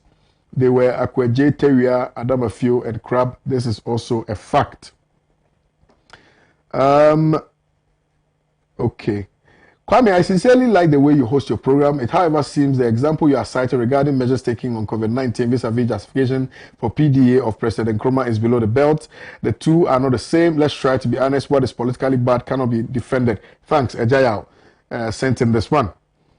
Good morning to you, Pan-African TV. You are doing a good job. Tell Mujib and his party to stop the unnecessary argument and work for Ghana. The Ghana that Nkrumah created. Okay, Richard K from Bono East. The debate on Okada has been misplaced. Okada is already operating, and MPP for 4 years didn't ban it, so Okada is operating without regulation. And this is simply said they will legalize and regulate it, which is better. Jakba Nana from Kumasi sent in this one. This one says, please, Mr. Host, as the MPP man, will the MPP and the Vice President Bawumia construct new roads for the Okada riders after providing them with cars, or they will still use the congested roads? I'm called Fred from Bolgatang. I strongly support the idea of Okada legalization because it is of great help to workers in helping them to beat traffic. Thank you. Thank you, sir. Okay, the messages are just pouring in. Good morning to you, KOD, and your panelists. I love the way you conduct yourself when you host such a program, especially when people want to deceive with the viewers and the listeners. I don't understand why Mujib, the MPP man, is confusing and deceiving Ghanaians. Please, I want to know why the vigilante bill was passed by the MPP, although we have existing laws to deal with that. And during the COVID-19, another EI was passed. Well, EI, so it should be LI, legislative instrument, giving the power to the president. So, executive instrument. Yeah, it's right. Okay, by Divine from Chebi. Mujib should not use PDA to denigrate Nkrumah because his people introduced the Protective Custody Act, which served the same purpose. Okay, the messages are long. Let me come to you, Mujib, because of time. Yeah, Kwame, I think this is my time, so I have no interjection, so allow me to use it the way I want. Maybe when I'm done there, you can tell me your time is up, then I'll stop. Yeah, Kwame, thank you very much to just put certain errors in place about the first topic. Kwame, Nanado and the MPP government never took the people of Ghana's money, especially those who were affected by the banking cleanup. For all you know, maybe you were in the farm, maybe you were not fortunate to listen to news or watch TV. Money has been... But your farm is not in the north. Don't go there. Your farm, the farm is not in the north. So money has been released to pay the last 5% of people who were affected by the banking cleanup. But that is also another discussion. Nobody came with a deliberate mindset to deprive those Ghanaians who were or are engaged in legal business in this country, especially those who are into the financial sector. Nobody with that intention. And I think last week or so, we all agreed that there were actually problems in the banking sector, and that necessitated government interventions. And Kwame, NDC before they left tried to do something and hold the banking sector together. When they realized there was something going on, that was how Ministry of Finance through Bank of Ghana released money to the banking sector to sort up their liquidity issues and be at par so that they can operate effectively. That was the intention of the Mahama administration, and that is well grounded, is good, and everybody applaud them for that. But that never, whether it was lack of supervision or monitoring, did not go, was not used for the intended purpose. So when we came, those problems still exist, and the records stated clearly this was the attempt the previous administration used to do to save the banking sector. And you are operating your business, and then you are not sound footing. Government has come in to save the business, and you don't even see it prudent and wise to use the money for the purpose it was given. Now you share the money among yourselves and still allow the banks to be in those situations. So Kwame, when the cleanup started, I didn't hear any of those behind the banking, whether it's the management or the owners, come out to tell us that they were indeed solvent, and government was deliberately trying to take their business away or to kill their business. What they all said is that it is true that they were facing one problem or the other, and they required government attention. So a careful assessment has been done, and addition has been taken.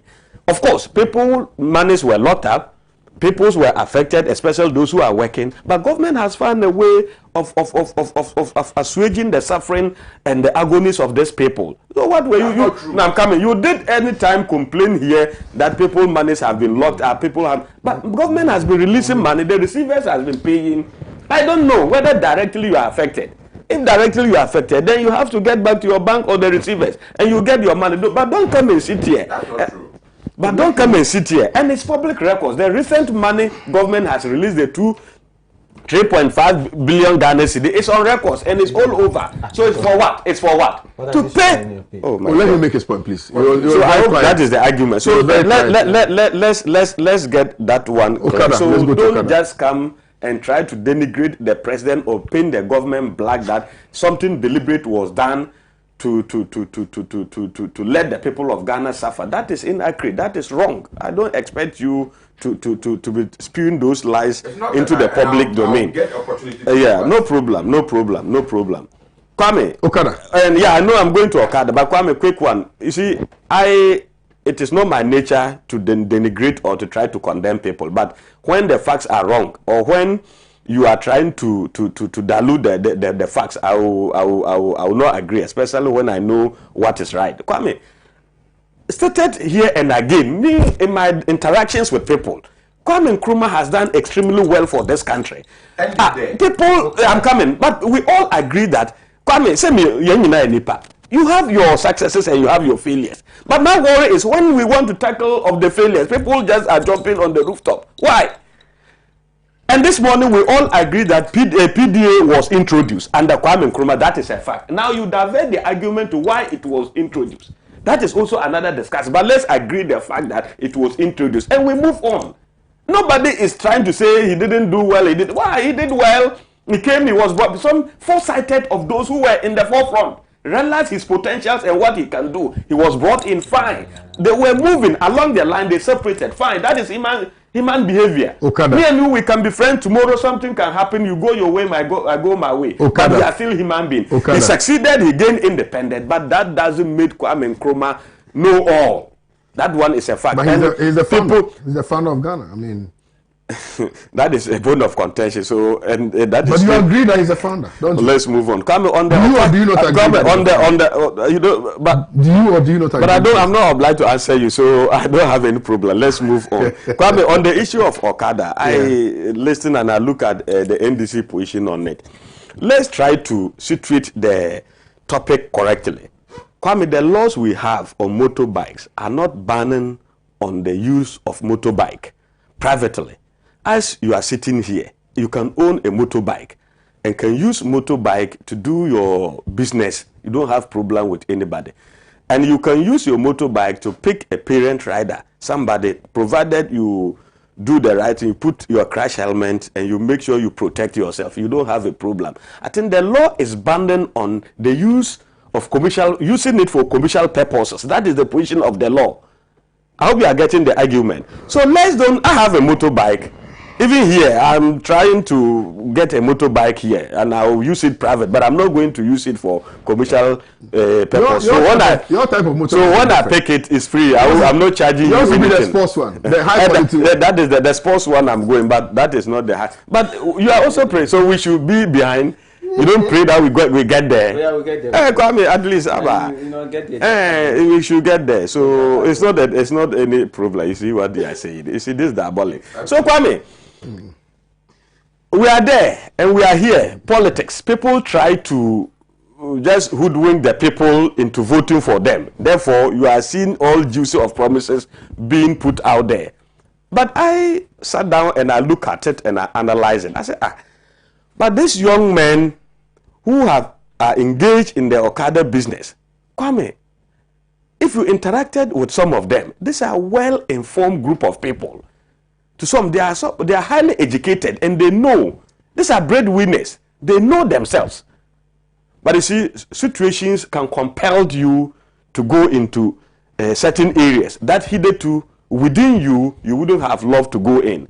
And I know people who were in the Okada business, who have gone to school after SSS, some have gone to Polytechnic, but after having gained some other employments, they do their comparisons and they left the Okada business and move into the other business. But that is their choice. It's just a matter of choice. But Kwame, let me correct an impression. If I steal to pay my school fees and go to school and get my certificate, it doesn't qualify my stealing to be right. So it means Okada is... But today, whether you like it or not, Okada is illegal. That is the law. And this law was reviewed under the NDC in 2016. That is it. What? Oh. Go ahead. But that is the point. So today, as we are talking now, until you get the opportunity... 2015 or 2015. So until it is legalized, for now as it is, using a motorbike for commercial purposes is against the law. That is the position of the law. And that is public knowledge. So why are you asking me? It's the fact that you have gone to promise because you are desperate to get power. Today is legal. It's not legal. But Kwame, the point is, why is it illegal in this country? Let's ask ourselves. Kwame, I think that I have used a motorbike in my region, in my village for a longer period of time.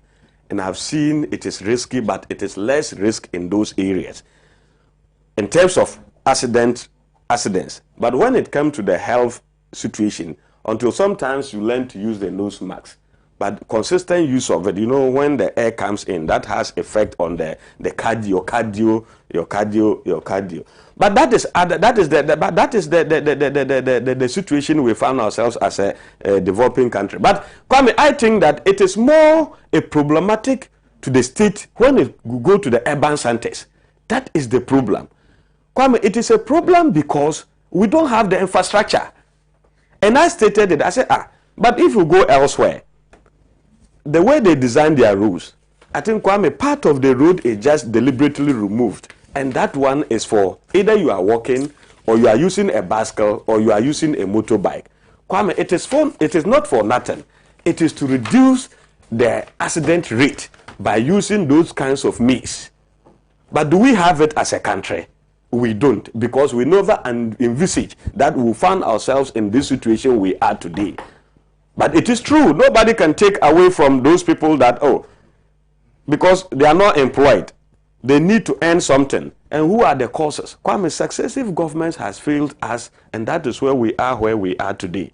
Kwame, if we had the infrastructure and have improved our public transport system, I don't think we would have been where we are today. But right now, I don't know much about Nkrumah time, what was the transport system he introduced. But growing up, I know the USA, the City Express, and the railways were also very efficient at that time. I think coupled with let's be fair, those now, the population too was not like what we are experiencing at that time. So as we grow in population and everything, the infrastructure need to be put on. to make sure we have a very solid transport system. Kwame, today, other countries are running underground train system, electronic, which is faster. But Kwame, people, we are where we are today because we lack these things. And because we have been failed by our leaders, right from the 70s up to now. That is where we are. And that calls for the sprung of the Okada. So when people begin to see that the city is becoming more congested, and now I use a motorbike, or maybe I get to Pan-Africa on time. Now maybe once a time I just pick a friend. Maybe I took him to his office. He's happy. Then he's just offered me, oh, then take this one and buy water. Then people now begin to realize that, oh, this is an area that we can explore. Kwame, it started small. Today, it is now staring us at the face. But we can also rule out the fact that it is also causing people to lose their life, people to get their hands or legs amputated, and that is also a fact. But as a people, what do we do? Okay. We have to find a way of solving the situation. All right. Now, you have, NDC said in that if they get the opportunity, they will legalize it and regulate it. That is their point. We went further to still said, fine, it will be an option. Why don't you get these people a lease vehicle? You can use it to do your trade and pay on installment basis. If I am an Okada rider, then the choice is mine. Then I will decide. Then the fact that I am riding an Okada, but I know the consequences. I know the risk, the health risk, and the accident risk associated with the Okada. Right. I hope you are getting the argument. But if we want to just qualify it by making it more nice, by saying that people have used Okada, they have done Okada business, and they have built houses. They are doing Okada business, and they are taking care of family. That is true. But people are also using the Uber services. People are using the Yongo services, the taxi services, the Trotro, and they have also built houses, and they are also taking care of the family. Right. But now we look at the two. Which one is more riskier? Right. The option is the person. Thank you. That is the position of the New Patriotic Party. But together, all of us, Kwame, the fact is that we need to sit up as a people. Our leaders need to take the unemployment situation in this country very seriously. It is very important. And I don't want to politicize that one. If you want to politicize, you can go ahead with that. The both skills and unskilled labor, we need to look at it, Kwame. Thank you. I am not surprised today. People are just trying to denigrate the loud policy of the New Patriotic Party of one district, one factory. Thank you, Mujib. Kwame, thank you. We are because let's look at even rural urban migration. Thank you. People don't have jobs. When they migrate here, there are no jobs. Right. They have to follow some of this. Thank you. But when there are factories there, they know they can go there and work as permanent and casual workers. I don't think it will be an incentive for them to come here. And we'll get the city becoming less congested and people will begin to find. But so let's be careful with the promises. Be careful. In conclusion, the credibility of those who are promises. The credibility of those who are promises. Thank you very much. Nana Danko Akufo-Addo is the president. President John Dramani Mahama has gotten the opportunity to steer the affairs of this country. My brothers and sisters, look at the two. Put them away who is more credible. The promises they are all going around making, who, if we get the opportunity, can come and implement the promises. Thank you very much. We have done it. Free senior school, we have done it. We have done it. We are doing the one district, one factory. The one village, one time is going on. My time is up, so briefly. It's very sad that, and I'll try to be concise. It's not happy. I believe that, Kwame, I need to quickly address this issue that the New Patriotic Party is putting out, that they've paid all the people. It's not accurate. But let me land. I didn't interrupt you. Time, please. It's not accurate because, you see, there are some people who had their monies at Papa Kwesi Ndum's, Gold Coast Securities, etc., and even Unibank. These two entities, amongst others, have taken the government to court, challenging the suspension of their, the revocation of their licenses, and the people whose deposits are at least Gold Coast Securities that I know of, have not been paid. So if the government is saying that he's paying everybody, and based on what eminent economists like Dr. Kwame Pianim have said, etc., we want the government to discontinue the case in court and simply give people's money back to them instead of this, cruel and unusual punishment imposed by President Akufo-Addo and his cabinet and his party on innocent, defenseless, vulnerable grandmothers, etc. Now, so that's with the financial sector. Kwame, with regards to the Okada issue, very briefly, personally, I believe that the dynamics of the business as it pertains in urban centers, it's not in the interest of the riders and even the those who use the service. You understand? People who ride motorbikes, are not being held to task as much as they could be for the simple fact that we do not have a good addressing system. You understand? So it's really very difficult to identify the Okada driver. Okay, so I would propose that with regards to the Okada business, that it should be encouraged in the rural areas and in the peri-urban areas where transportation is sometimes difficult and the road networks are terrible. I'm talking about a peri-urban area like, say, the Dome-Kwabenya, parts of the Dome-Kwabenya constituency where the roads are so terrible, apart from, of course, the roads in Madam Adjoa Southwest area, which are all first class, like the one in front of the White House. So moving forward, we think that, and by the way, there's an interesting dynamic to all of this.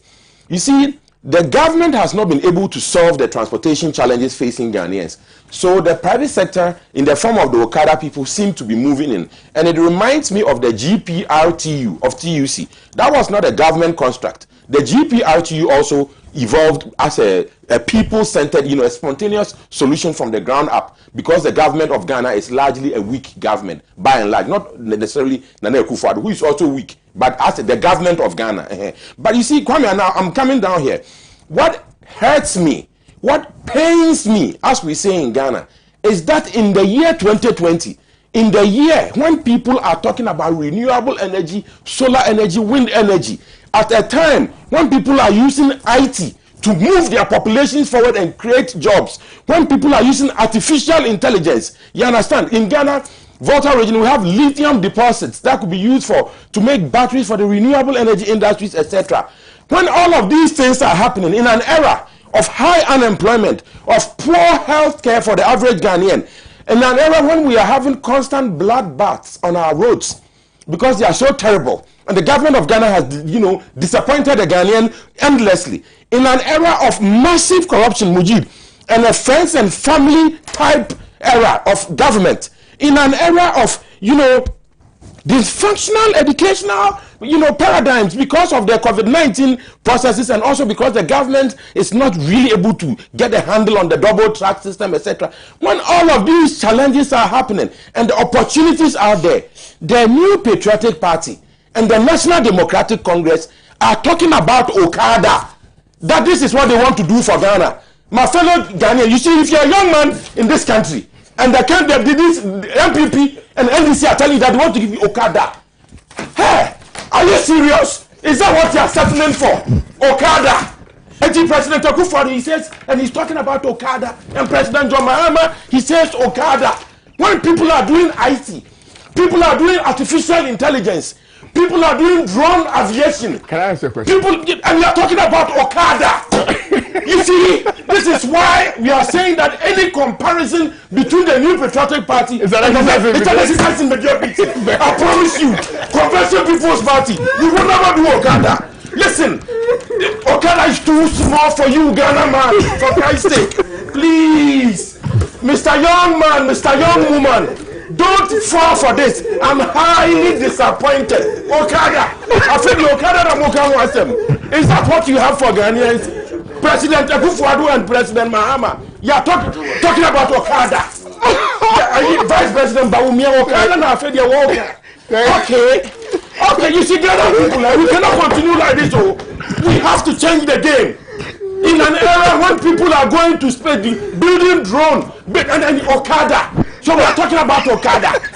Is that what we are talking about? That is the future of Ghana, riding on a bicycle. So you can finish PhD, graduate, and Kwame, I'm very, very sad. Please, I want to use this up. President Kwame Nkrumah. Thank you. If you are still in heaven, thank you. Send somebody down. Thank you. Please, Ghanaians, Okada. Is that what they are talking about? MPP and NDC, they say Okada for you. You see, President Akufo, do you think his children are driving Okada? Thank you very President much. Mahama, do you think his children are driving Okada? Thank you. Okada. Thank you. And you're afraid the Okada? Okay. Thank you very much, Kwame. Thank you very much for the Okada thing. Oh my goodness, thank you. Okada. Why? So why is Okada wrong? Kwame, what is wrong with it? We want visionaries to be leading our country. I'm asking you a question. What is wrong with it? Because it is too small for the Ghanaian. How is it too small for the Ghanaian? You can't have everybody getting into the business of, for instance, technology and all of that. Kwame, you need to have people to also engage them. Kwame, I'm mentioning a whole host of things, but you see, my point though is this. In this era, if you're looking at the bigger picture of unemployment, that's a different conversation. Yeah, but right? We must move towards an era where we create more jobs. I agree, but beyond that, Okada is not a bad business. It's not a bad venture at all. I appreciate you, Kwame. We need to just make sure that we streamline it. It's properly streamlined. Yes. Is properly organized. It's legalized. Yes. And it's regularized. Kwame, I appreciate that. But Kwame, you. Kwame Owusu Danso. I don't mind. No, I know. I'm making a statement. I pushed a track before. I'm making a statement. It has nothing to do with the provenance. What I'm saying is that I know you. And I know your aspirations for the people of this country. Yes. And I know you know where we can go. We are the Black Stars of Africa. On this day that we are celebrating the birthday of President Kwame Nkrumah, let us aim high. We cannot afford to be talking about Okada under the circumstances. We refuse to be dealing with this Okada business. We can do better. It's not because Okada is not good. Relax. But it's because we can do better. Relax. We can do so much better. What is your definition of better? You see, it's subjective. Kwame. What you are thinking about is not necessarily what you are. No, hold on. Listen, we are confronted. Hold on. We are confronted with an issue of unemployment. That's a fact. That's a known fact. All right. Yes. And the unemployment levels are going up. The percentages are going up. You understand? Yeah, so this is an interim measure to address some of the concerns of the population. I think it's better. We need to look at it. You see, we just need to ensure that it's properly regulated, and everybody will be happy. I appreciate you. But to rubbish it in its entirety, for me, it's a little questionable. No, Kwame, I'm not rubbishing it. I'm just saying that if I may react, what I'm saying is that it beats my imagination for the life of me that in this day and age of all the things that our leaders could be pushing us towards and leading us towards, that we are focused on Okada and then the TPP, please, and then the Convention People's Party. What we've been saying is that instead of the Okada, for instance, we would resuscitate the Gihawk Industries collapsed by. But that's the challenge. I thought you were going to talk about farming. But of course, we are talking about the wisdom of the state farm. Instead of this cacophony and confusion on display by the NPP, for instance. But that's the challenge I have. We made agriculture unattractive because of some of these utterances. So that when people finish the universities, all they think about is to go and work in a factory. All they think about is go and sit in an office without thinking about going back to our communities to farm and produce for the state. I'm saying that we can have this conversation. However, we should not make nonsense of the relevance that accompanies the proper implementation of same. We have countries that have legalized it. You go to China to go and borrow. China, they use Okada. Yeah, but so the point I'm making is that yes, we can have a conversation about ensuring that we expand the the creation of jobs, such that every other person will get the opportunity to work. However, I mean, you go to school with people, and their sole aim is to come back and be carpenters. Sure. You cannot you cannot fault them. Somebody wants to just get into the trade of Okada business because that is what he desires to do. You cannot make nonsense of that because that's what the person has chosen to do. If you want us to create jobs, that's a different conversation. If you want us to ensure that we expand the industrial space so that others will get opportunity, that's also a different conversation. We can have that. But I also think that whether we like it or not, there are people who have found themselves in that particular trade. And we must respect those people and ensure that it's properly regulated so that they can fully benefit from the potentials that there exist in that particular trade. That's what I'm telling you. And if I may just react to that briefly. You see, so that I said that I believe that the Okada is probably best practice in the peri-urban areas and in the rural areas, because there are certain transportation challenges. You see, but for me, more importantly, it's not that I'm denigrating it. I wouldn't. I use Okada, severally. You see, but the point is that your analysis really. No. Kwame, what I'm saying here is that it beats my imagination that President Akufo-Addo and President John Mahama. If I may just line. No, this seems to be the central discussion. That is dominating the headlines. And it's not good enough for the Ghanaian. We can do better. Every government superintends over a certain group of people. Sure. And you must necessarily ensure that you satisfy all those groupings, right? What we have failed to do as a nation is that whenever we are talking about development and creating of jobs, our central focus has been about the formal sector as opposed to the informal sector. There are people who sell on the streets of Accra. When we are talking about job creation, we don't mention those people.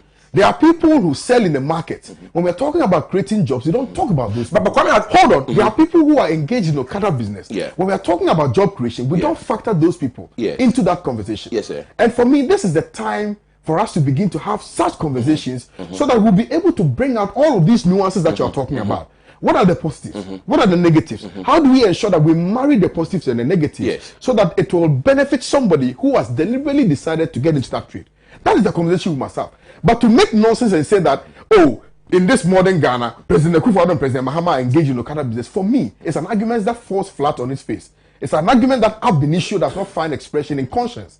Because the truth is that there are people who are engaged in the trade already. Sure. As a result of our failure, our perennial failure in creating jobs.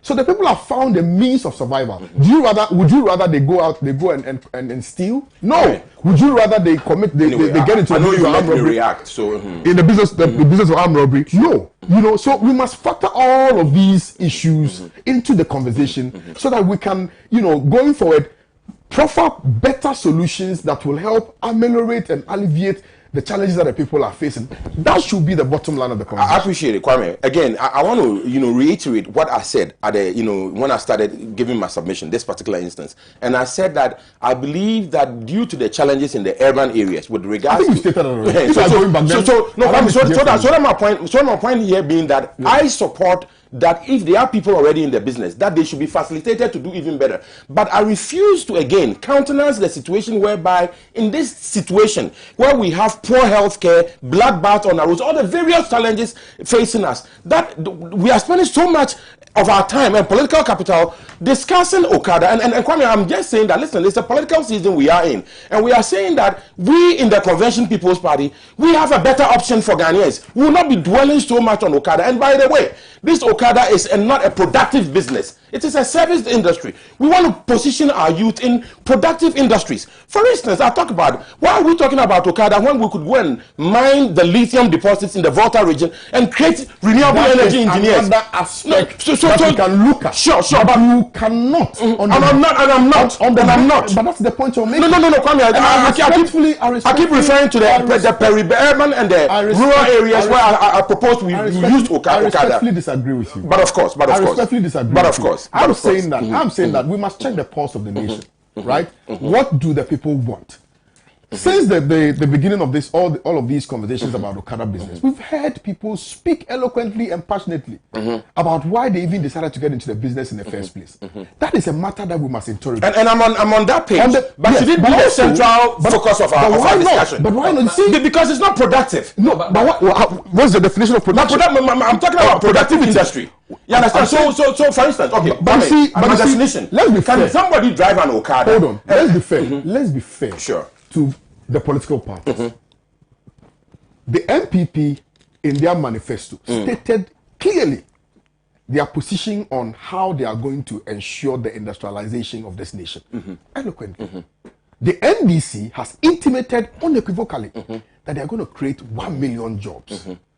And they stated the sectors where those jobs are going to be gotten or created from. Is that Okada? Because I've not read the manifesto. Is that Okada? Okada is not part of it. Okay. But you are not following the conversation. I'm just Okada has become topical because of the political twist it has taken.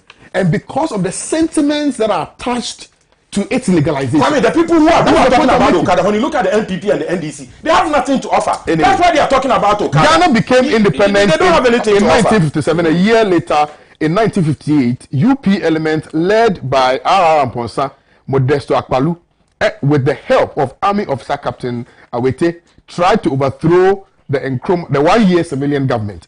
That necessitated the passing of the PDA. Mujib should know. Please, Dagbon Chief. Hey, Master, we're not talking about Dagbon here. Banking and Okada, which one is more better? How many banks having to you the MPP collapsed? Give us a break. KOD, there are people who sleep and die. Does it mean that we shouldn't sleep? When river kills your child, does it mean you shouldn't drink water? It is only that, it's not only that kills, that is why we should be careful in whatever we do. I pity Mujib and Baumia talking about Okada. Do from Dabala. This one also says, KOD, please, I know whether you are I don't know whether you're the moderator or Mujib is, because he's not doing us good. Okay. I'm sure subsequently you realize that he was very quiet. Good morning, KOD. I'm Cletus from Jirapa. If you could please send me your contact.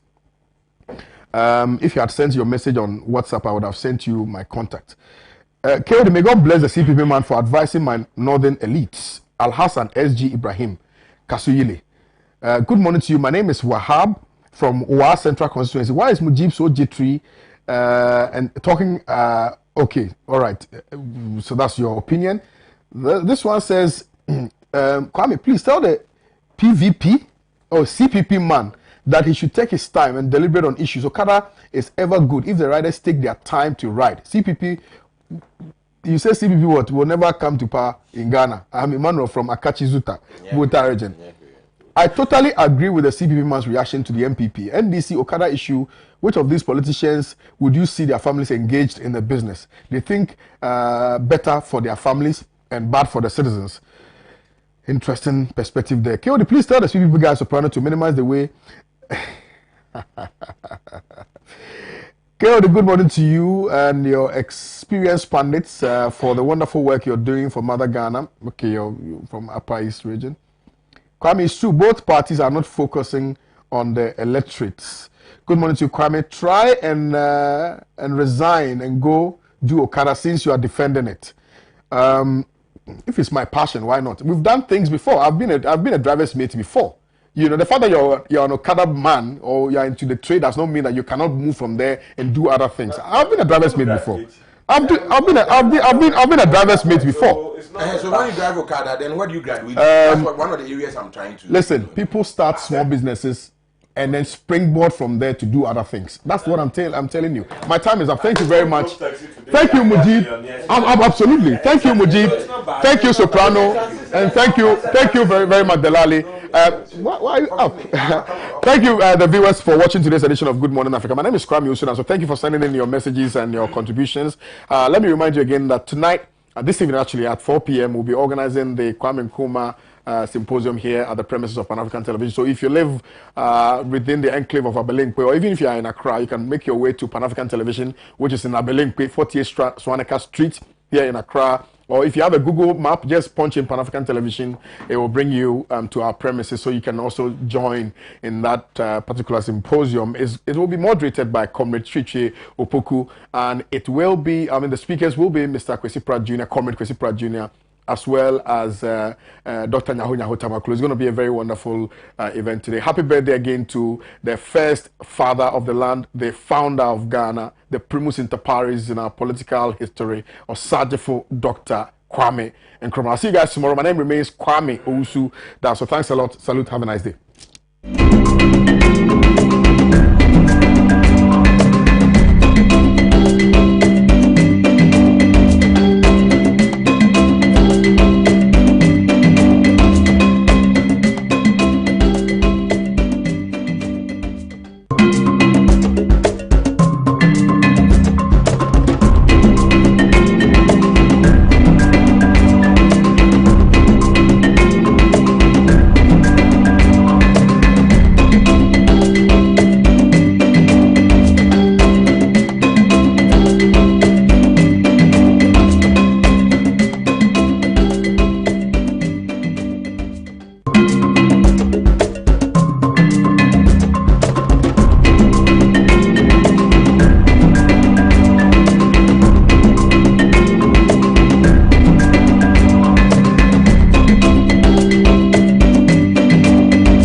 Na jawo ti kan mu de da do du press wa se won ti mensi insist Mr. White.